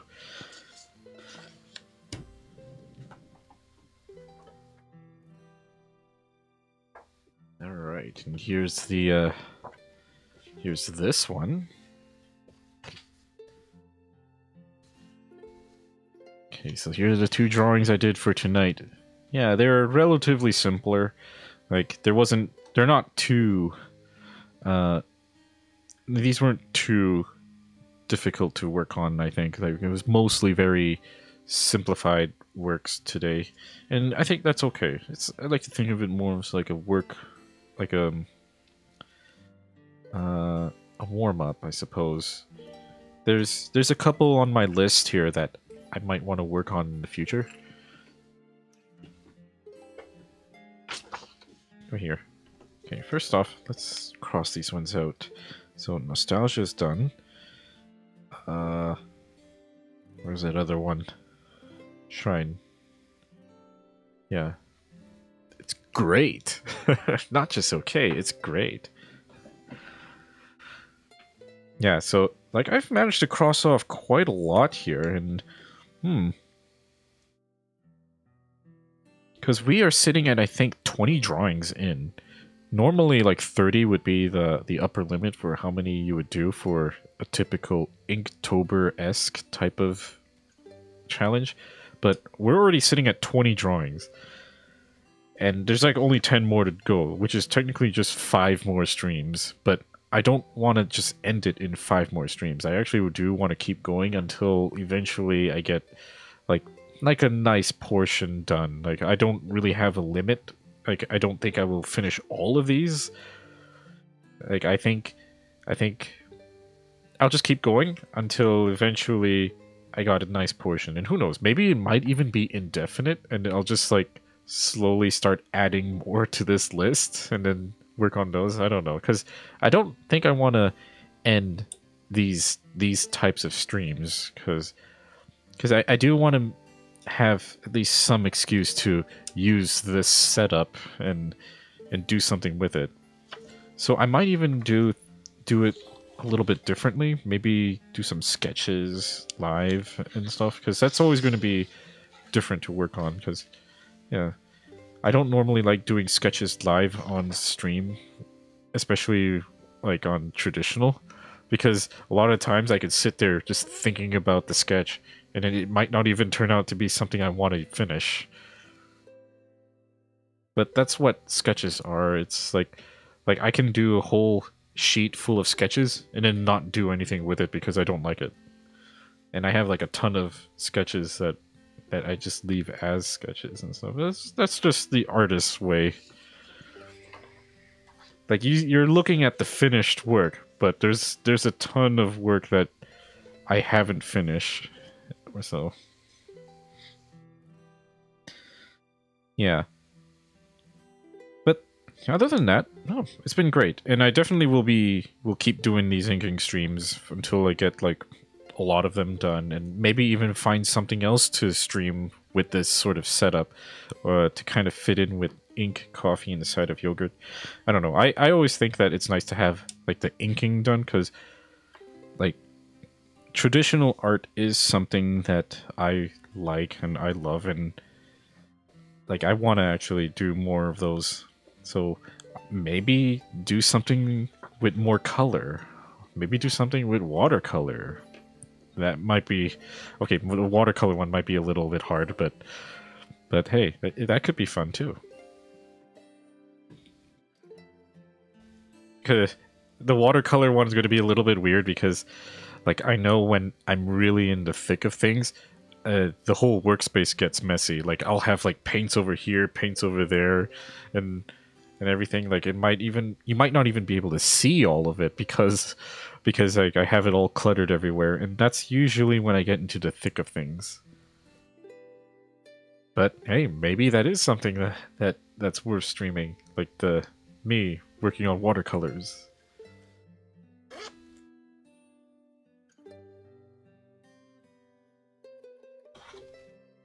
You know, like you see all those artists out there with like very organized like art stations and stuff, but like no, I'm a messy artist. Like I like once I really get into the thick of things, you will see like paints here, paints there, like some of my tools over there and all. Because I'm like that too with pretty much everything I do. Like I will eventually clean it up once I'm done, but when I am in the thick of things, then yeah, it does get cluttered. It looks cluttered to everyone else, but to me, like that's like this is my work area. Anyways, people can have organized art stations. Oh yeah, like you might often see like those really prepared photos online of people taking pictures of their arts, their like where they do their art and stuff.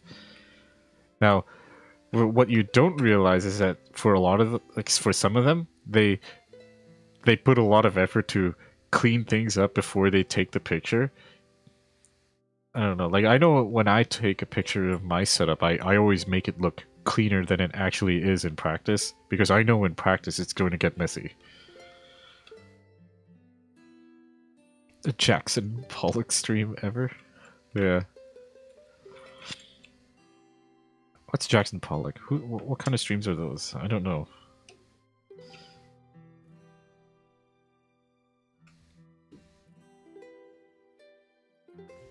Okay, anyways, I think I will be ending the stream here for tonight.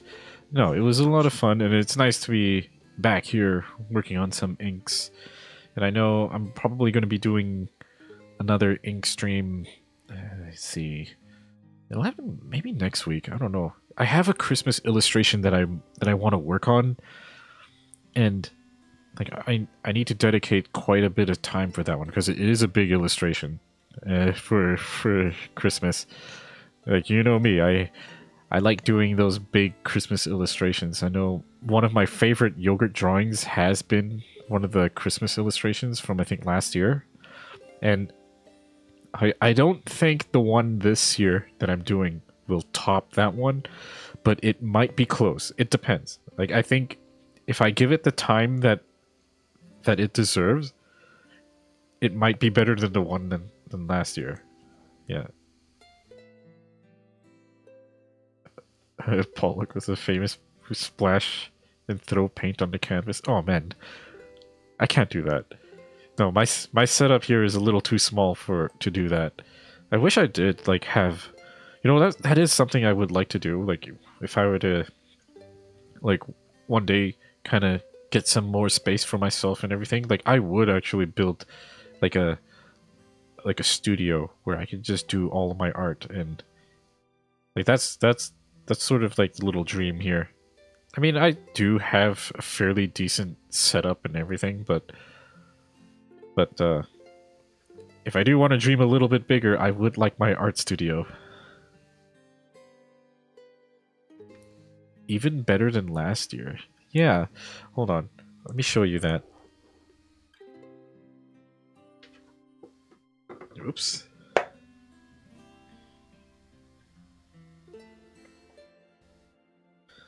This picture.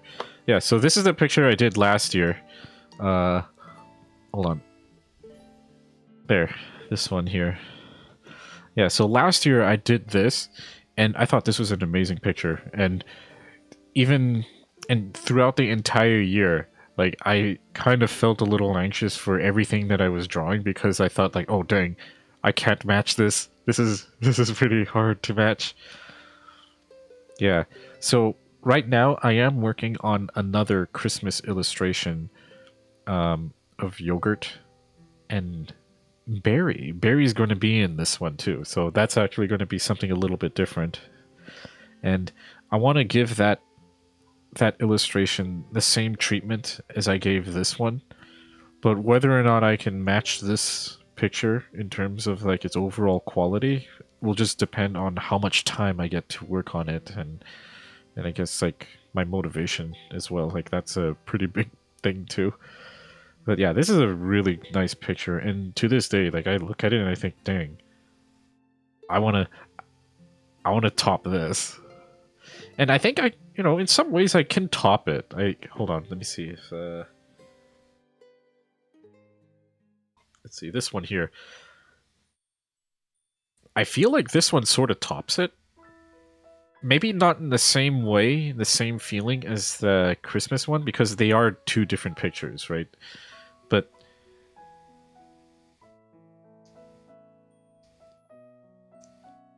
yeah, to me, like, they're both different. Like, I can't tell which one is better than the other than one feels... This one feels very nice too, complete. This one's more like a portraiture of some sort. Yeah. But yeah, will do the best I can to actually top the... Well, I don't want to top it because it's like I want the picture to stand on its own, and I don't want to like have it compared to this.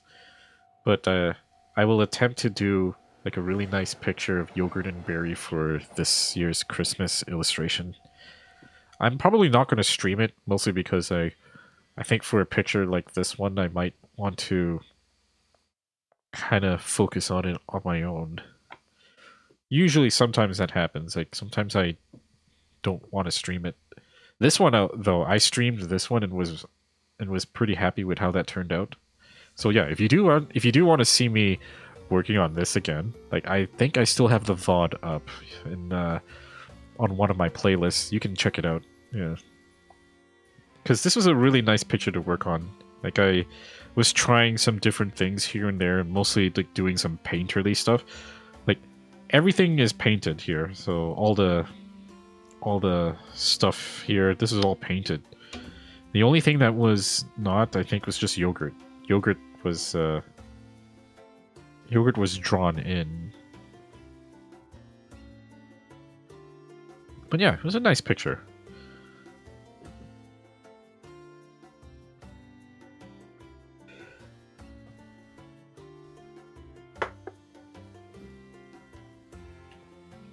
Anyways, yes, I'm going to be ending the stream here. Let me just go ahead and prepare to end the stream. Alright, thank you everyone for dropping by for this week's Ink, Coffee, and a Side of Yogurt. It's nice to be back here working on these inks. Next week, I might be doing another inking stream. I do want to do another inking stream and such, and but I also want to work on that illustration, so I'm going to be torn between that. I'm like probably later next week, or as we get closer to next weekend, I will post when I will be doing another inking stream. Yeah, because right now I'm trying to balance if I should be doing this or doing the Christmas illustration. But we'll see. We'll see how much time I got, especially with all the Christmas stuff going on. Anyways, you guys have a good night or good day, and we will see you again next time. Take care, everyone.